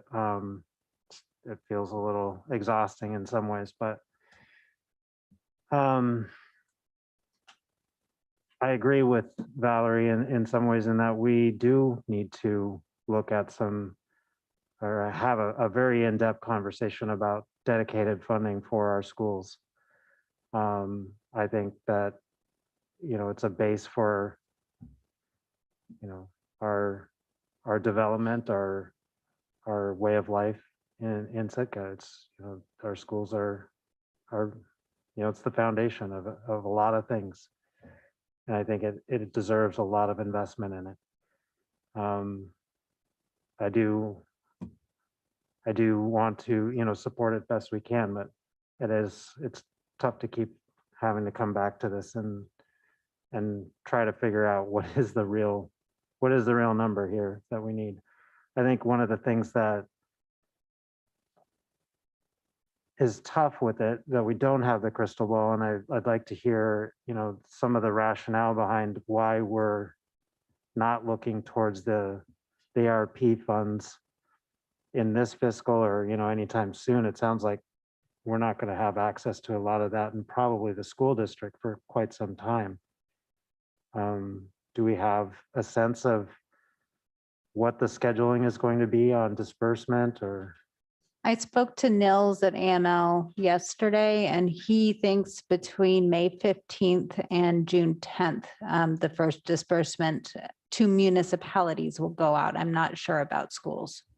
so the first round of funding, the first round of COVID relief was much faster than that. What's going on this one that is so much different? Do we know? Or they just need to they want to figure things out first before, and then like that first round, they just were like, here, and after you get it, we'll tell you how you can or can't spend it. I have an idea. I don't know if this is the full truth yet, but part of the evaluation in what the communities are receiving or the municipalities are receiving, one of the requirements is like it can't be more than 25% of their, I think, previous years or maybe that current year's operating budget. So the Treasury has to do some evaluation on the municipalities to find out if the amount that they were about to be allocated is going to exceed that 25%. So that's one piece of it. I'm sure there's other measures that they have to look at before they disperse the funds, and that will add some time to it. Okay. With that in mind, I think, you know, I'll echo what Mr. Mosier said is in that if there's a really large, you know, or significant amount of funding that comes forward and makes the district whole and the city is still not, I would hope that we can work things out so that we're all working in partnership here. We're not, you know, taking big slices and tucking it away. And I know that they probably won't allow for that, but I mean, we don't really know what's going to come down the line here. And I really do hope that we can, you know, strike a really good balance and partnership there. If an assembly member would like to call you up, but it's not appropriate during this time. John? Yeah, if you want to get your pencils ready, so you can either tell me I told you wrong numbers later, or if just so you can have this for deliberation here. I went and looked at FY21 and I looked at the request for this year, and I wanted to see what we did last year versus what we're doing right now, and then the proposal. So in FY21, the cap was 7,164,569. On top of that, we were committing to $57,000 for PAC utilities and $150,000 for the maintenance fee. And then 50% of secure rural schools estimated to be $250,000. So that came to a total for FY21 of $7,618,993. FY22, the original motion was made of $7,764,150. That is the cap per the Department of Education with the letter that they sent us. However, we kind of worked backwards and included the maintenance and the PAC utilities in that number and said you received the cap. We also committed to 50% of secure rural schools. So if we assume that we're looking at 250,000 again, that would put them just over $8 million or so once secure rural schools comes in. Now, if we were to change that to 100% of secure rural schools, and estimate that to be $500,000, that would put the schools at $8,264,150. That right there would be a $645,157 increase year over year. I've also heard that the legislation on the floor for secure rural schools, and they're basing it off 2017 numbers or hoping to kind of match the 2017 numbers. So we looked at the number from 2017 and we received 567,000 in secure rural schools. So if we were to get that same amount and then give the schools 100% of that, that would total 8,331,150. That actually exceeds the request from the schools on the letter of 8,329,909. So I think secure rural schools, if we're looking at these numbers, if that's what actually happens, that would get them to the ask.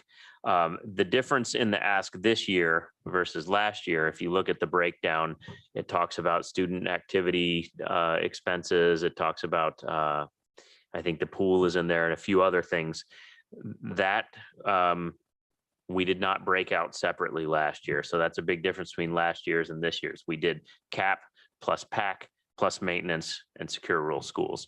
So we do it differently, it seems, every year. But I just wanted to kind of pencil that out for all of you so you could see the bottom line numbers and the different ways we get there. And when we came back, or when we heard from the district last month, that the amount that they came forward with was actually where they were at, or what they needed anyway, but they weren't gonna make the ask at the time. That difference was the activities, essentially was the activities fund in the pool, right? Correct. And in the past, like last year, those pieces weren't broken out. In previous years, there have been years where those have been broken out and years where they hasn't, and it has gone back and forth and back and forth. And it usually comes down to the discussion and the definition of what's educational, what's instructional, what's non-instructional.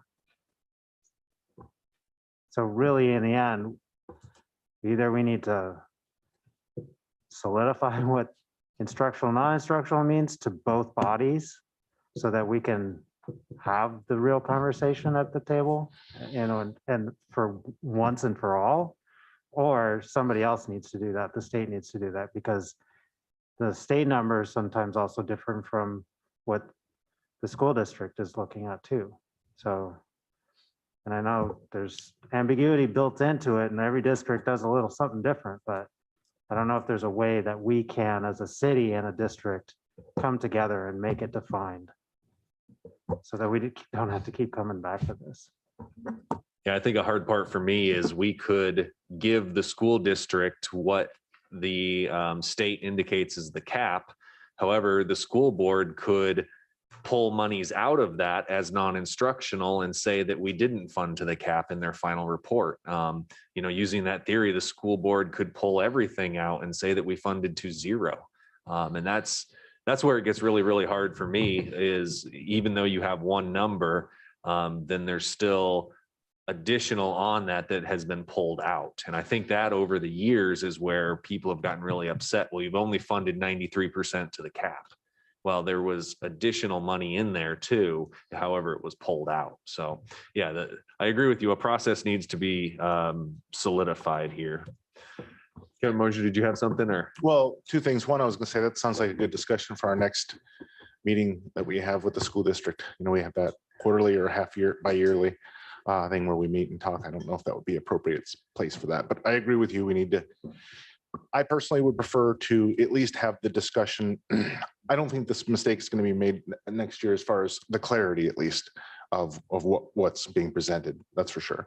And then, Mr. Knox, you had mentioned you were kind of agreeing with me about if they got a windfall, which I don't know that they will, but Mr.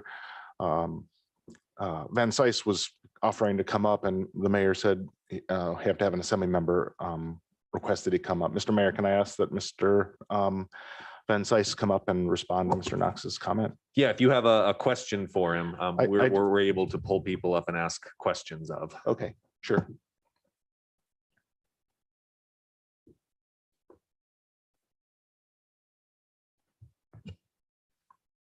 Yes, Eric Van Cise, Vice Chair, Sitka School Board.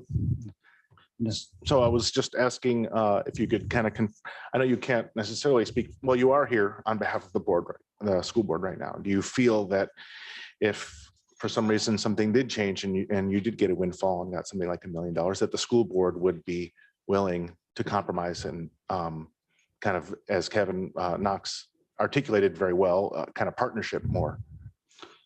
I am here representing the board. It is awkward because typically we would be able to, have that discussion like you guys were able to have a discussion. So I don't want to misspeak, but I want to address what both of you are asking, and I'm sure other individuals. What I can cite is that our long history of being fiscally responsible. Our audits have been spot on the last, several years. We strongly believe in this partnership with the city. We depend on each other, and my take on this would be that if we can meet our needs this year, if there was a windfall or surplus, and I hope I'm not overstepping my boundaries with my present board members, it would seem logical to me and to us that any surplus or windfall we give back to, or it's basically back to the city, because we're all in this together, really. We're looking at, we really, and I honestly say this, we pride ourselves at really trying to be very, very fiscally responsible. We're a little bit hamstrung as board members just because we don't, we are in charge, or we approve the budget, but all of the minutia that goes on is typically, we have maybe our business manager here that can really ask specific questions. But I would be very, I think, speaking for the board to say that if there is some kind of windfall or extra surplus, it would be in good business partnership to come, to turn that back or bring it back to the city so that we can all look at that together, because it's funding that affects our entire town. So, okay. Thank you. Yeah, hopefully that answers the question. Thank you very much. Okay, thank you for the opportunity. Hey, Kevin, can I make a suggestion for a friendly amendment? that you just say that 100 is 100% as long as it is less than 600,000. And Not to I'm gonna- exceed 600,000. Not, Can yeah, I offer not to something? exceed before- 600,000 or something like that. Okay, I would consider, I've been Rebecca. holding back for quite a while here because I wouldn't ask that of our school board. I think everything they can put into reserves for the next year or two is going to pay benefits because of the incredibly difficult fiscal position they're going to be in over the next 2 years. It's going to stabilize the district at this time to build reserves. And I never, ever say that. We want to put everything we have into our programs as soon as we have it. And so if they've sorted out next year and we can support them, great. If they have a windfall, I would encourage them to build their reserves. And so I just see this a little bit differently in that those reserves are going to benefit them in stabilizing the district and the workforce of the district, which impacts our students. And then we will figure it out from this side. So I would offer that. Mr. Leach, I'm sorry. No, I'm sorry that I might have taken your spot there. No, that's fine. But Tor did make a suggestion, which is a pretty good one. Can you say it again?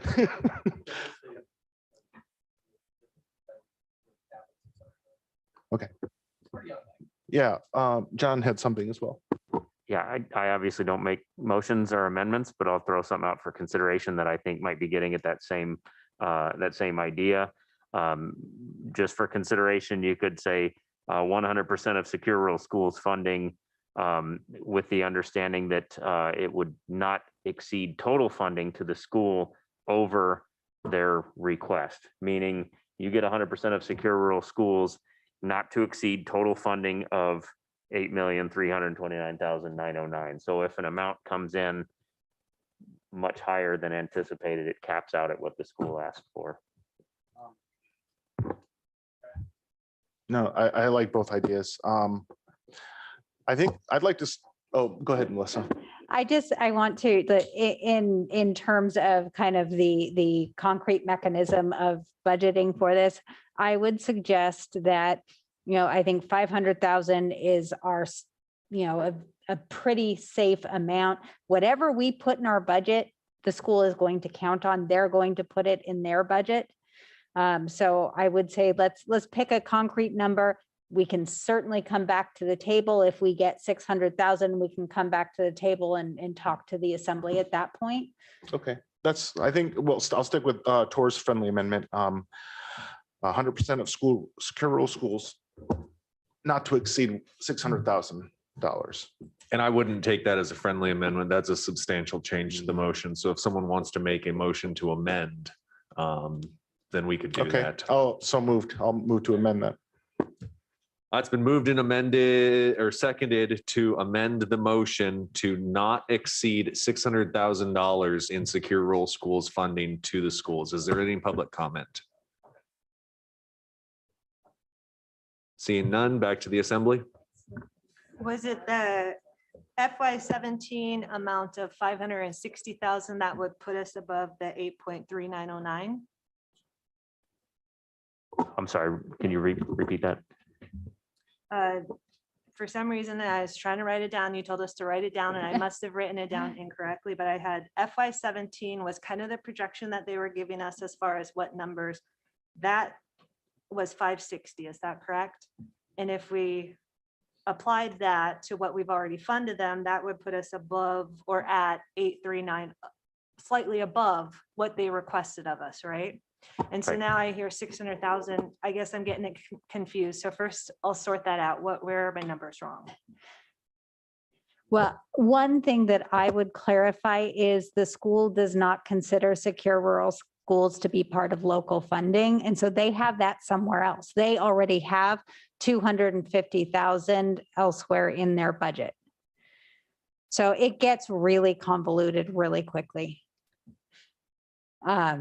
So the So that 600 that 8.3 didn't include secure rural schools at all, No. including the 250,000 that we already said they would have. Okay. And the two numbers that my interpretation of what was getting lost there is that it's not to exceed 600 and the motion that or the administrator had suggested is a set dollar amount not to exceed their total city funding request. So the 600,000 may do that. I don't know that it would, but it may. So same idea, just a little bit different numbers there. Okay, and where'd the 600,000 come from? We were just throwing out a number knowing that it's a little bit more above 560, which is what they're kind of projecting. Yeah. So it's just random. It's just a nice round number. I just want to be really, really clear that so far the district has budgeted 250,000, which sometimes they put 230 instead of 250. So I'm not sure what they actually have budgeted. So if we went up to 600,000, it's an increase of 350,000 to their budget.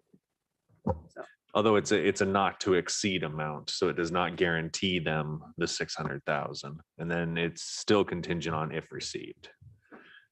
Right. Yeah, because SRS isn't, it's not there until it's there. Correct. And I mean, they're budgeting it.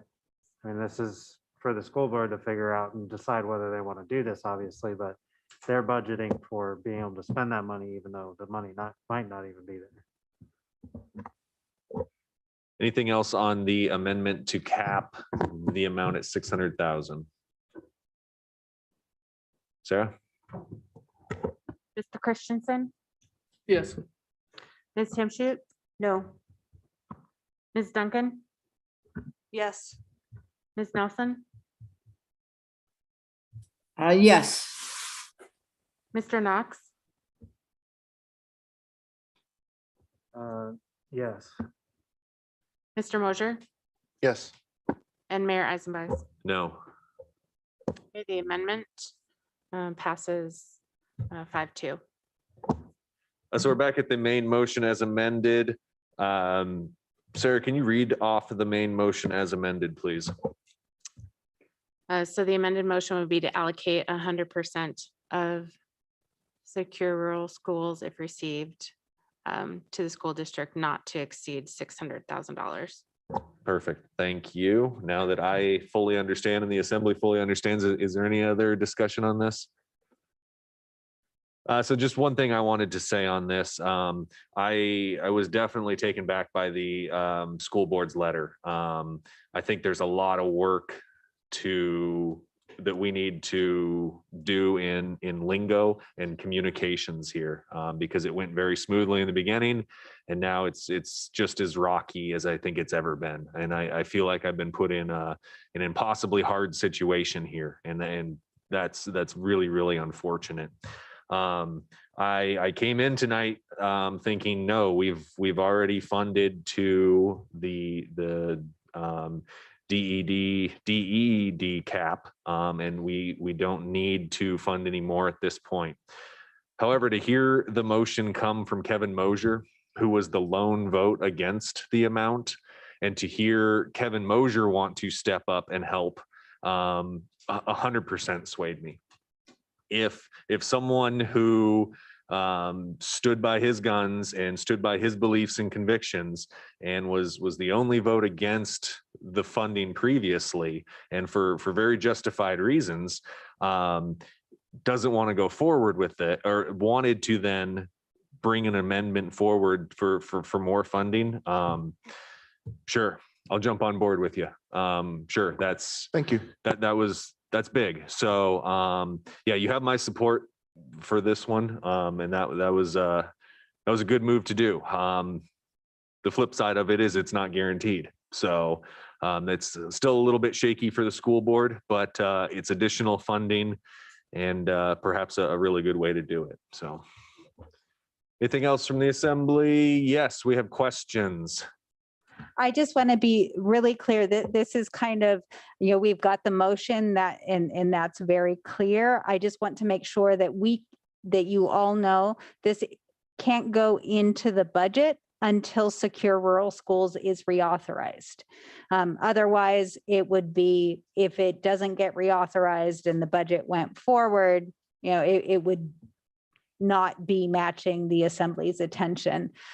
So I want to make sure of that. And then the other piece is that I would probably, if we put 600,000 in the budget, we have to fund $600,000. I would probably put 500,000 in. That's a number that, is based on averages.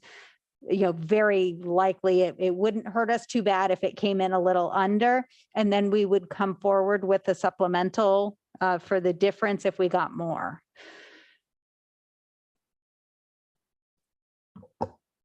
Clear as mud, Assembly. Rebecca? I think I understood that. And I'm just going to say, I don't see any need to do anything right now except make the commitment. So we're not moving any money or even, and the reason I say that is the district does have some kind of ARP, which they call CARES 3, coming in that can bridge them until this money comes in, if it does. So we don't have to do anything except express our intent here. And then if Secure Rural Schools comes in again, do we have to vote it? Like if it comes in October, do we have to vote again? We usually hear within the next 2 months. I think where it gets challenging is part of the budget process is that the school board presents their budget to the administrator, and then we review it to make sure it matches the funding that we have. It always has. We have pretty good communication there. But if they had $500,000 of Secure Rural Schools and we didn't have that because it wasn't yet reappropriated, that's where it could become a little bit of an issue. And so right now their budget says 230 or 250,000 from Secure Rural Schools, if it comes in, is in their budget. But what they hand us will not say that for the reasons you just stated. No, it would. So we have to send a letter to the school board that confirms our amount of funding. If by the deadline that bill hasn't been reauthorized, we might have a challenging situation where the amount of funding in our budget doesn't match the amount of funding in the school board's budget. I mean, hopefully it's going to get reauthorized and we're not going to have to worry about that, but it's just something to be aware of. It's not something we can put in our budget until we know it's coming in, but the school board may well have it in their budget. And they're making decisions on their budget. So it's challenging committing money that we don't have yet. Is it a technicality or do we need to do something right now? No, not right now. I just want you to be aware, and we would certainly talk to you, before the budget was finalized, before we had to send a letter stating our level of school funding to the school board. So I'm in support of what we've been talking about. If we go through with this, it's clear what we're attempting to do, the Yes. mechanism to do it. You're going to figure out and come back to us. Yes, if we don't hear by the deadline to notify the school of our funding, if we don't hear about Secure Rural Schools, then we'll communicate Then we that. have a decision point. Do we commit 500,000 out of the general fund that we may or may not get back? That Yeah. would be our decision point at that point. So we can vote yes tonight, cross our fingers and deal with it later. Yeah. I love it. Thank you. Valerie?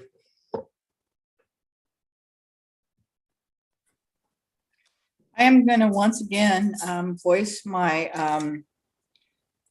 objection to Ms. Hemshoot voting on this and Mr. Christensen voting on this. As far as it has to go with the school district, I understand that the newly elected assembly member Hemshoot got an opinion from the city attorney saying it's fine, fine, fine. But if you look at our city website and you go to I believe it's like the police department tab, and you read the conflict of interest thing, there are totally conflict of interest things going on, and nobody seems to give a rat's rump or a hamster's hiney. And I think it's totally wrong that they should be voting to enhance whatever's going on with them. Thank you. Is there any other comments on the motion at hand? I think I just need clarification on the deal with it later. The letter to the school board, that goes when? When does that need to go? It goes, I believe it's 30 days after we get their budget. So it's going to be around the end of May. So we would certainly, since our first reading is scheduled for May 11th, we would be in touch pretty quickly there.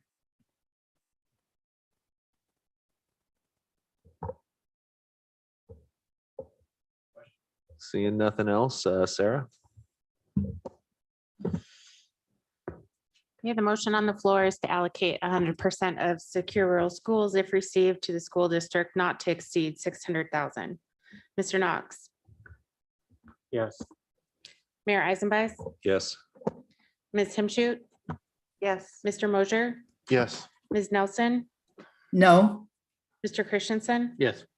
and Ms. Duncan. Yes. The motion passes 6-1.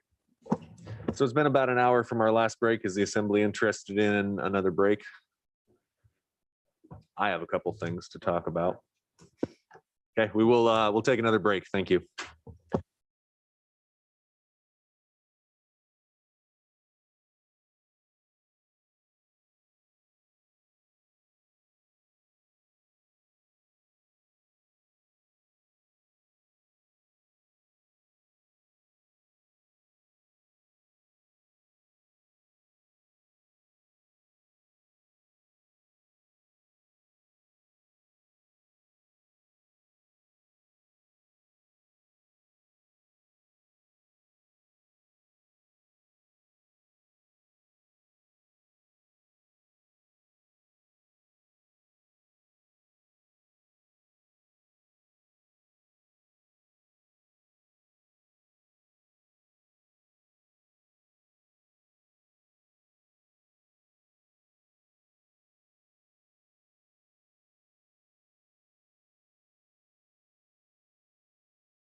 Valerie checking in to see if you're back online.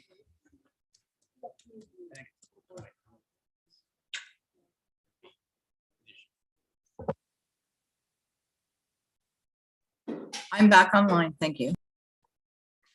Great, thank you. Okay, so we'll call us back to order here. Apparently, I'm the only one with a couple more questions. So my iPad says I have 14% battery left, so that's all I get. John, I did have a question on the budget. What is our current deficit as of today in the budget? I'm assuming you mean for the FY22 budget, the projected deficit. we're still at Correct, yes. What is our 1.9, projected right? deficit? I'll pull it up real quick. I have too many numbers in my head. But I can go on to my other questions. If we are in a deficit at this point, the budget is not balanced, Mr. Mayor, could I add a question to that? please. Because I think it's along the same lines. I would like to know, when you said that we did a 10% cut, as soon as COVID hit, you said 10%, everybody figure it out. We got to get through this. I would like some illustrations down the road, not tonight, of what did that mean? What things got cut? How did the departments respond? So what are the things that haven't been done in the last year? What are we missing? So I hope that was in line with your question, Mr. Mayor. Well, I can try to answer both those questions. So well, three questions. Like the deficit, and I'll use air quotes for deficit, was at last check 1.9 in the projections. Is it still around there? We're Yeah. still going to put the final numbers together, like it's on that last slide, and we'll present that. We also had a projected surplus from the current year of 1.5, 1.2. We're projecting 1.5, that could change with the stimulus coming, depending on the restrictions and uses. So that could change to the better. Okay, but I heard 1.5, 1.2, because that's big right now. I know, I'm just trying to remember off the top of my head what the number is, but I believe it is 1.5, but again, that's going to be a double check. Yeah. Okay, And so we'll we're get back looking to at you on it. needing to close $400,000 right now. That's good back of the envelope calculation right now, but looking to close. Or use undesignated reserves, existing undesignated reserves. And that was my next piece. And undesignated reserves are, I keep looking at Melissa because I'm trying to remember the numbers off the top of my head. I believe that's around 3.8. And sorry. Yes, 3.8 million at the end of FY20. And according to a charter, you cannot have a deficit budget.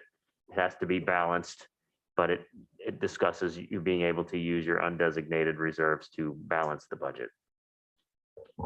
Yes, and so that 400,000 was the number that I needed to know for tonight, because I'd like to trim that one down. I'd like to get that one a little bit smaller. Reserves are a prudent use in this time. I'm scared with assuming that we'll just be able to use CARES Act for revenue replacement, and I'm cautious that that's the route that the assembly would want to go with them.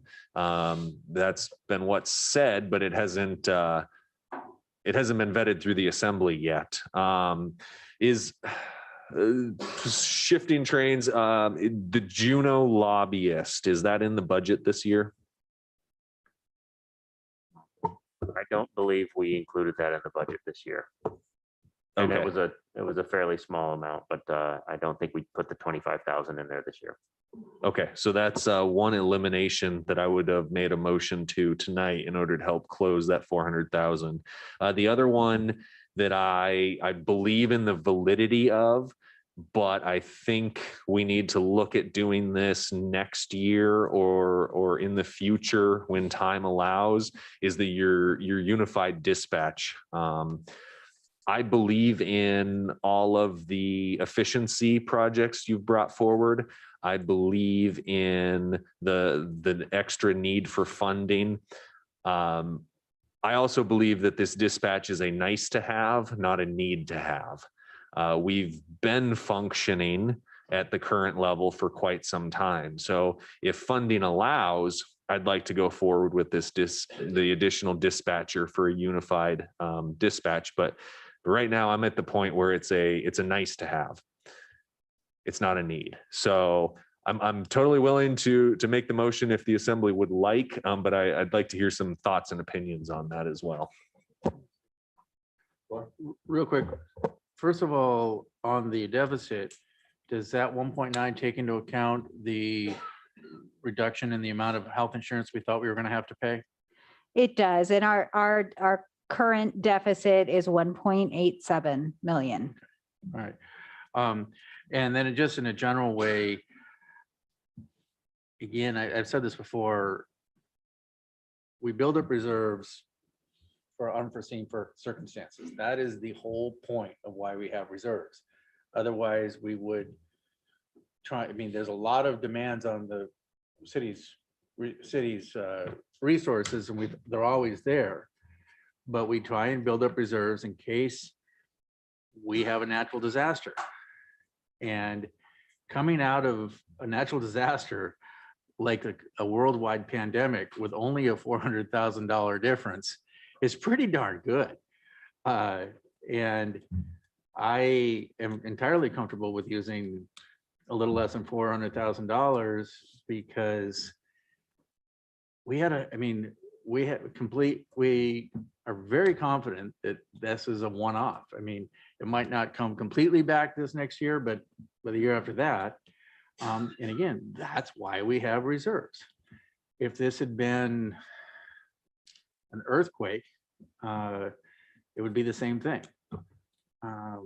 Now, that's completely different than the conversation about the dispatcher. I don't have strong opinions about that either way, but just in general, if there was ever a time to reuse reserves, this is it. Rebecca? I wanted to ask Mr. Leach, is there a recommended amount that should be held in reserves? I know that for the school district, they have a certain amount that should be kept. I don't know if it's called liquid or what it's called in this kind of budgeting, but is there a guideline that you have for what should be in our reserves always? What should we maintain? You can do it, or I can. I'm comfortable between the 5 to 7 million, but I'll let Melissa speak to that more. Yeah, I think, there's more flexibility in the undesignated. In addition, we have our liquidity reserve, and that's dictated by charter. That's really important. That means that even if we go through our undesignated, we're not broke. We can still have the cash flow to pay our bills. So I think that's really important, but I agree with John on the level. We've been trying to keep it, fairly steady between 5 to 7 million. And how have we dropped down to 3.8? Because we have a lot of money currently restricted because it's been advanced to the tobacco tax or community hospital fund because we had a significant liability. That will be paid back. A portion of that will be paid back this year. And then over the next couple of years, we should have it paid back probably by the end of FY23, possibly into FY24. And that will bring us back to the between 5 and 7 million that we want to target.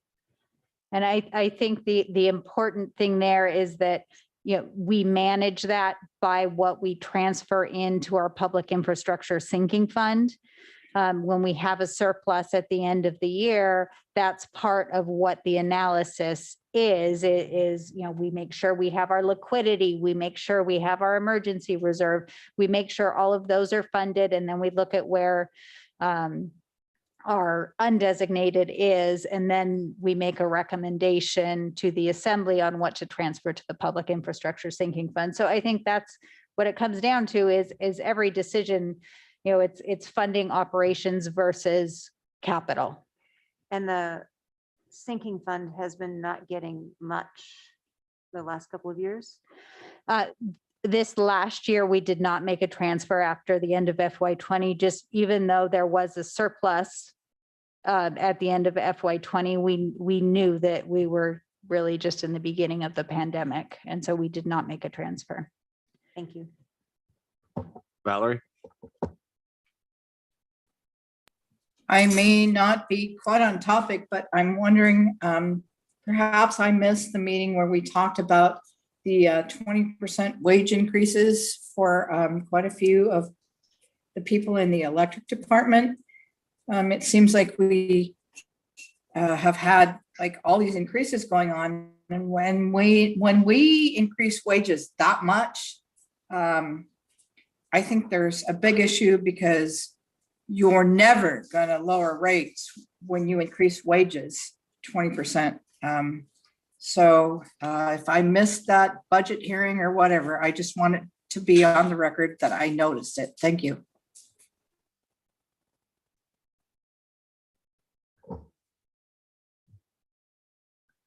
Kevin?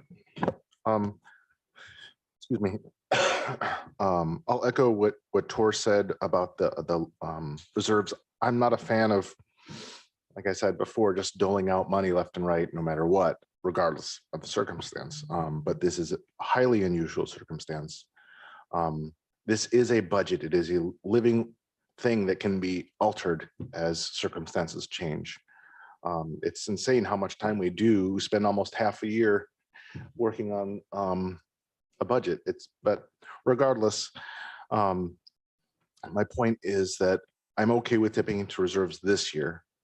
Next year, we may not be made whole, but if we see some positive movement on the horizon, like we know that there's going to be cruise ships and a possibility for additional revenue, then that's okay. If we don't see that, or something is taking a turn for the worse, then we would need to make some adjustments.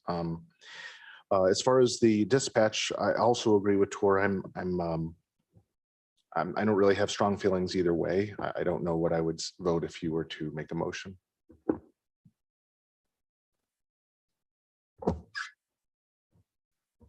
I move to remove the additional dispatch position from the fiscal year 22 budget. I'll second that for purposes of discussion. It's been moved and seconded to remove the additional dispatch position from the fiscal year 22 budget. Is there any public comment?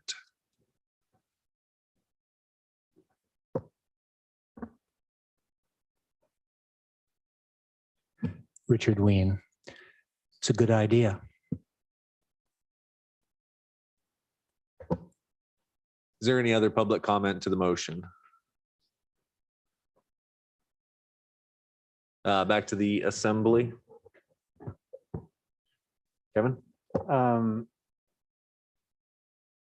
I'd like to hear from either Chief Warren or Beatty. I didn't see Beatty here, but in our initial discussions about adding this position, it seemed like I wouldn't necessarily put it in the exact category of want. I think it's a necessary position. I think the degree of necessary, yeah, it doesn't rise to a critical maybe, but it certainly sounded like something that would enhance safety for our community and for our first responders. And that to me is fairly important, although I don't have a real great working knowledge of that system. And Stephen, yeah, you certainly do as a volunteer with the fire department. And I think Tor being involved in the EMS and first responder network too, you both have a great deal of knowledge there. But I would lean on Chief Warren on this too, just to know, where in the scale of need or versus want are we throwing this in there? Because I don't see this as just a pure want. It's not a bow, it's not a ribbon. This is a critical piece here, it seems to me. John? Yeah, thank you for that question. And I didn't come prepared I have all those numbers written down and when we presented them at the last budget session when that came up. But I'd like to speak to it in more of a broad sense. And I'll go back to the beginning when we just started these budget sessions, and our strategy this year was to bring forward anything that ties back directly to public safety, public works, and education. Those are the three things that we're charged to do. So any new initiative that we brought forward was tied to that, or to address what we perceived as a gap. And that was one of the positions that we see as a gap and a way to become more efficient. So I do appreciate the wants versus needs, and just in the way we evaluated it as bringing it forward as staff. And I know the comment has mentioned before that, yes, I'm presenting it as an administrator's budget, but it is the assembly's budget. But I wanted you all to know that I did come forward with these things as the public safety, public works, and education. And that's anything that we went above and beyond that level of services last year was tied to that. I know it doesn't directly answer your question, but that was the evaluation we used to decide whether it was the want versus the need. Chief, would you be willing to speak to Mr. Knox's question? I think there's probably. I mean, last I checked, you were chief. You were looking behind you to see if there was another chief, but I was actually hoping that there was another chief. Craig Warren, Fire Chief, City and Borough of Sitka.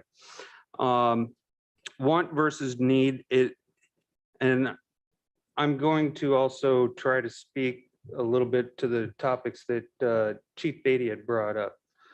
Part of his concern was that there's a high turnover in dispatch, and a part of that high turnover is the stress involved with the job, and especially during the daytime when they have so many other facets of their job.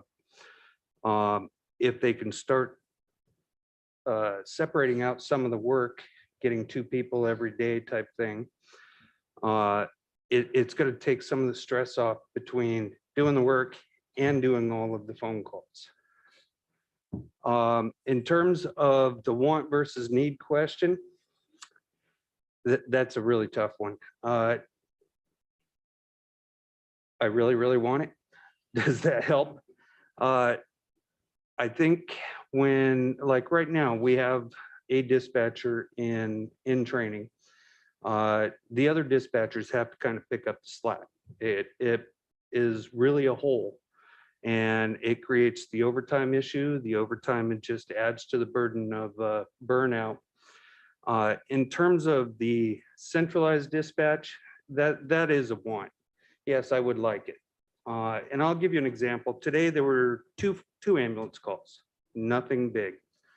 I also knew that I had 9 emails, 2 of them from my boss, that I needed to be answering, and I'm stuck on the radio. It's not something where I can leave the station, because we still have to have a manned station, but it would just being able to contact dispatch as opposed to back to the fire department would free me up to go do other things, and the other administrative staff. That part that would be a nice to have. That's the want. The need is the dispatcher turnover, mostly pertaining to the number of calls, as well as the court work, as well as the jail work. You know, all of the work starts adding up and gets broken up every time there's a business line call, let alone the 911 call. Does that help? Would it help if we told John to stop emailing you? Honestly, he emailed me twice today, and before today, I thought he didn't like me because I hadn't seen anything in about 2 weeks. Rebecca, do you have a question for the chief? I think it's for the chief, I'm not sure. Sitka, at least in terms of the school district, is this odd size where we're not quite big enough for some things and we're too small for other things. And so can we compare ourselves to anywhere else, and what's their number of dispatchers? And is there any way to get a guideline on? I would be the wrong person to ask that question of. Gotcha. I just don't know. I do a lot of my comparisons to Ketchikan because the city of Ketchikan is very comparable in population and response area when it comes to the fire department. But I don't know how other dispatch centers operate. I can tell you Anchorage, when I walk through there, they have 13 dispatchers for the fire department only, not the police department. But that doesn't equate to anything. I mean, Yeah. it doesn't give us a comparable. Yeah, Anchorage is apples to oranges, and Ketchikan might be a better comparison, but even then, how is their system set up? So it may not even work to compare with Ketchikan. The city of, the Ketchikan Fire Department, and this is dated, I went through their dispatch center about 10 to 15 years ago. They have one fire department dispatcher that's actually a volunteer that they put on the payroll. So there, it's not even comparable there. Okay, And I have no idea what their police department main dispatch, main call taking is like. so I Sorry, need to I just- understand the motion. I'm hearing the want for the combined whatever, but there's a need for more personnel. Is that the same thing? The thing that your motion was regarding? My motion does eliminate the additional dispatcher.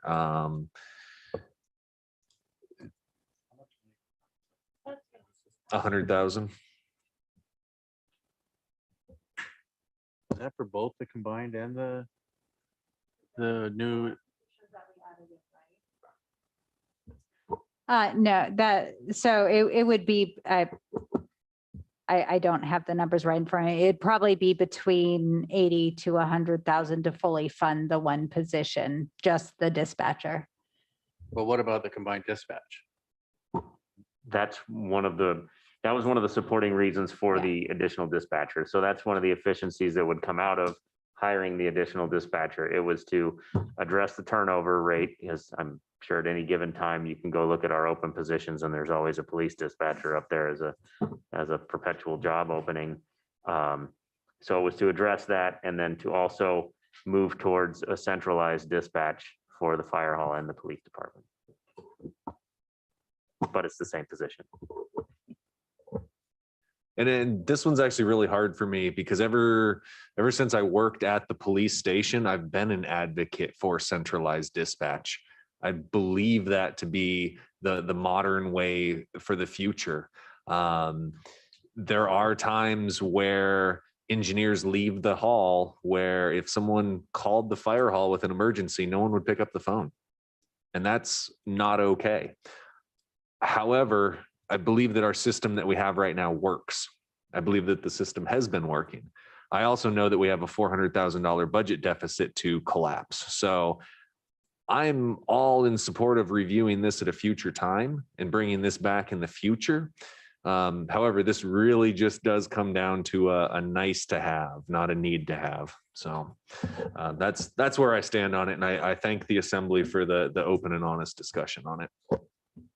And my preference would be to vote on it at a future meeting because I need to go back and I've been trying to scroll through. Can you remind me where we discussed those? Do we remember the date? Because I'm not finding it immediately. And I know you broke it down into these are the positions and here's how it's going to increase efficiencies and Meeting. Yeah. I think wasn't it may have been the Mhm. meeting in January, but I'm not positive. And I think we touched on it again at the March 4th meeting. It was on the general fund meetings. And this is, the expectation was this would be the last budget meeting. We can have more budget meetings, but we were going to take kind of the guidance from tonight and use that to create the finalized, the final draft of the budget that you will receive before April 30th, which is the 60-day deadline required. So don't we have a motion on the table? We do, yes. Okay, so coming back to the motion, a question about the comment that Chief made about with high turnover within the current dispatch, we see additional overtime that is incurred because of that. If we have this, additional dispatcher in, we don't see that high turnover, hopefully, and also reduce the amount of overtime. Do we have any guesses about how much overtime we're reducing. Because I think that plays into the equation then in the end. Yeah, again, I don't have didn't bring the numbers with me tonight to discuss that. Again, that would be the expectation, is that the lengths of the shifts decrease and overtime hours would shrink. But for what it's worth, during our last staff meeting and talking about these new initiatives, one of the things that I told all the department heads is, if these move forward, be prepared to collect the data, because I would owe it to the assembly to go back and say, this was authorized, we did it, here's the results. But I don't have the estimates in front of me tonight to talk And about that. bringing in the assistant chief is that's one of the reasons, big reasons why we're talking about doing that. And I think that's where we're still in this, kind of gray area and what's really need. I still I lean in the direction of enhancing safety, enhancing the ability of our staff to be able to do a job that isn't so stressful that they're only there for 6 months and leave.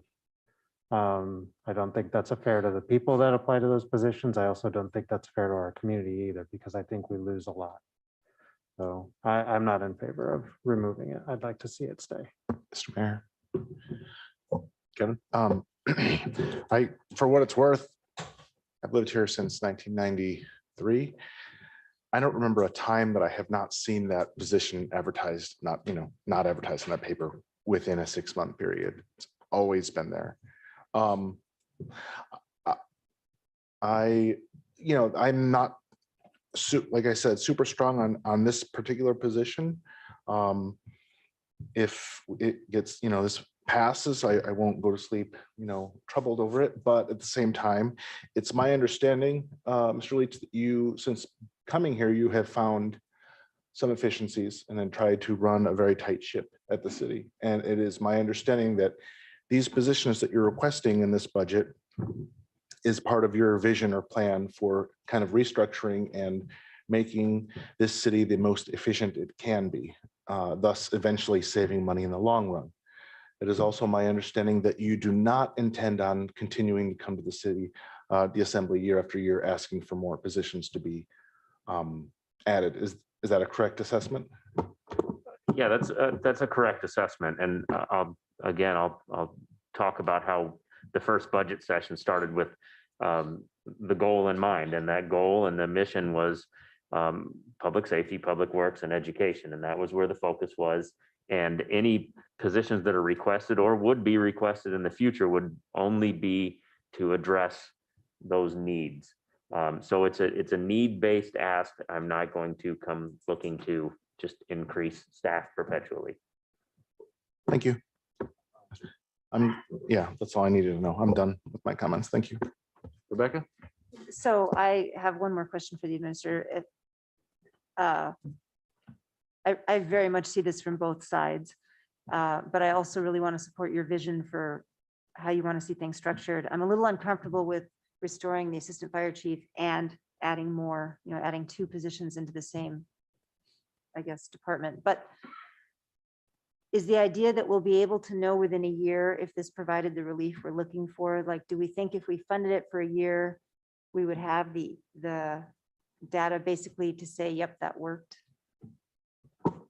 I'm confident in that. I guarantee I'd have numbers within a year.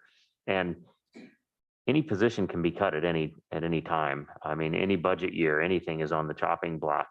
Anything could be defunded for the next year. So it's not like I want to kick the can down the road and say, well, let's try it this year and talk about it again next year. But I can provide more data if that's what would help. Yeah, I can't promise that I'll remember to ask for it, but I guess I would like some sort of a mechanism that we revisit in a year. Hey, here was a solution to a problem that we had. The solution worked. Or, what, it actually didn't work. So I'm not going to remember to do it, but I'd love for you to bring it back. Is that a fair ask? Absolutely. And that's going to be a big effort over this next year. Like I said, I told staff to show the numbers. If we've done something for an improvement, I need to show the improvement or it might not continue.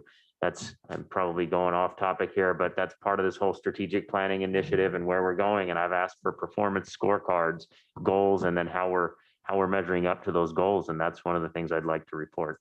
With that in mind, I'm not going to support the motion. Thanks. Yeah, and that's actually one of my huge concerns is that once you do add a position in, it stays in perpetuity. You get addicted to it.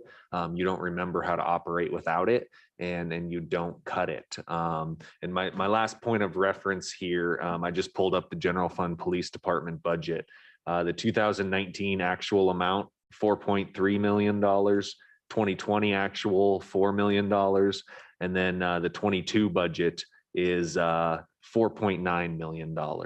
So we're increasing that, it's $600,000 over a 19 amount, which I believe would be, a real amount there, but there's a lot of money being spent there too. So yeah, again, thank you to the assembly for the discussion on this one tonight. Is there anything further on the motion?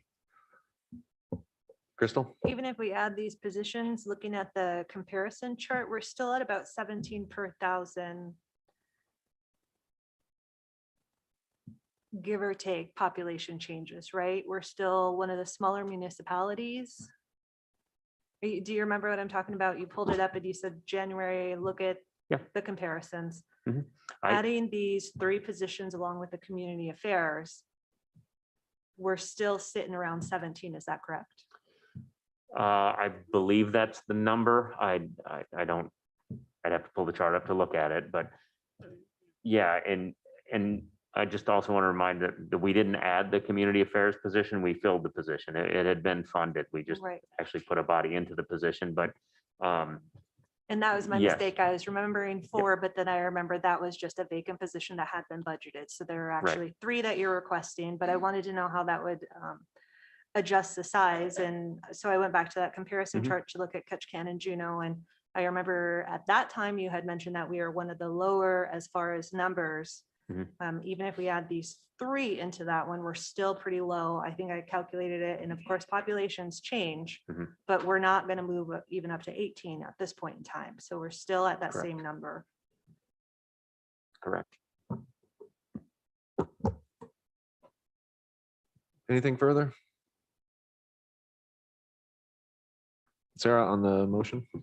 Okay, the motion on the floor is to remove the additional dispatch position from the FY22 budget. Ms. Himshoot? No. Mr. Knox? No. Ms. Duncan? No. Mr. Mosher? No. Mayor Eisenbeis? Yes. Ms. Nelson? Yes. Mr. Christensen? No. Okay, the motion fails. 2-5. Those were the only things that I had additional. Did any of this spur any additional thoughts, comments from the assembly? Do I see your microphone on? Is it? No, Okay. Rebecca? I had one question. I think this is the right time, but we have talked about strategic planning and we're involved in that process with the district right now. And I feel like it's something we need in Sitka. Is that budgeted for the coming year? I don't know where items like that would fall. Yeah, we have that budgeted in contracted purchase services, but we plan on undertaking a strategic planning initiative. Okay, thank you. Last call for item B, any general budget items? All right, seeing none, we will move on to our final persons to be heard. This is for items on or off tonight's agenda, not to exceed 3 minutes per person. Would anyone like to address the assembly this evening? Okay.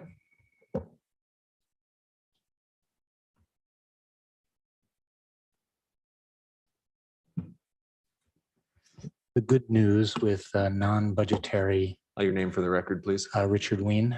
The good news about non-budgetary indecision and cuts is that this year the M1 will be increased enormously in this country. And the Alaska was a wash in cash. and has actually done surprisingly well economically despite this pandemic. The M1 is potentially increased from 4 trillion to 14 trillion in the last 12 months as a possibility. So this will work, but as a wave comes in, inevitably it will go out. And I see within this budget lots of money going out, but not a lot of thoughts as to cuts. Tonight's budget, I saw a lot of non-productive fund money, which is sitting there. There was for example, the Library Endowment Fund, which is earning way under 1%. It may be a good idea that the city does sweeps in some manner in an effort to increase the amount of money that these funds earn. If you notice that the Southeast Economic Development Fund, 50,000 of it goes to the building maintenance, which is in essence supporting the general fund. My notion is, one, none of these other funds that if you look at are, I'll say, inflation proof, which is the big thing in its investment, but the Southeast investment, it's supporting the general fund, and that $50,000, which is given, if we get a 2% loan, $50,000 yields a $2.5 million leverage. And the reason I say that is because we're constantly looking for, I'll just say, it's a forgotten issue now, but the haul out and the ability to get that thing started. And it's very important. And those are the types of funds and the leveraging which we have, which we can do. But I see all this money lying around. It's like finding, you know, a wad in your sock drawer. But it shouldn't be that way. There should be a little more sophistication in how we handle the money. Another notion is 12% of the Pacific herring is used for human consumption. The amounts that we're pulling out of the waters here continue to make no sense. Believe it or not, the male herring is basically wasted, made into fish meal or whatever, and we need to moratorium the herring for a while. Thank you. Anyone else like to address the assembly this evening? I'm not seeing any. That would bring us to adjournment. Second. Been moved and seconded. All those in favor say aye. Aye. Any opposed? Thank you. We are adjourned. I remember to turn my phone back on.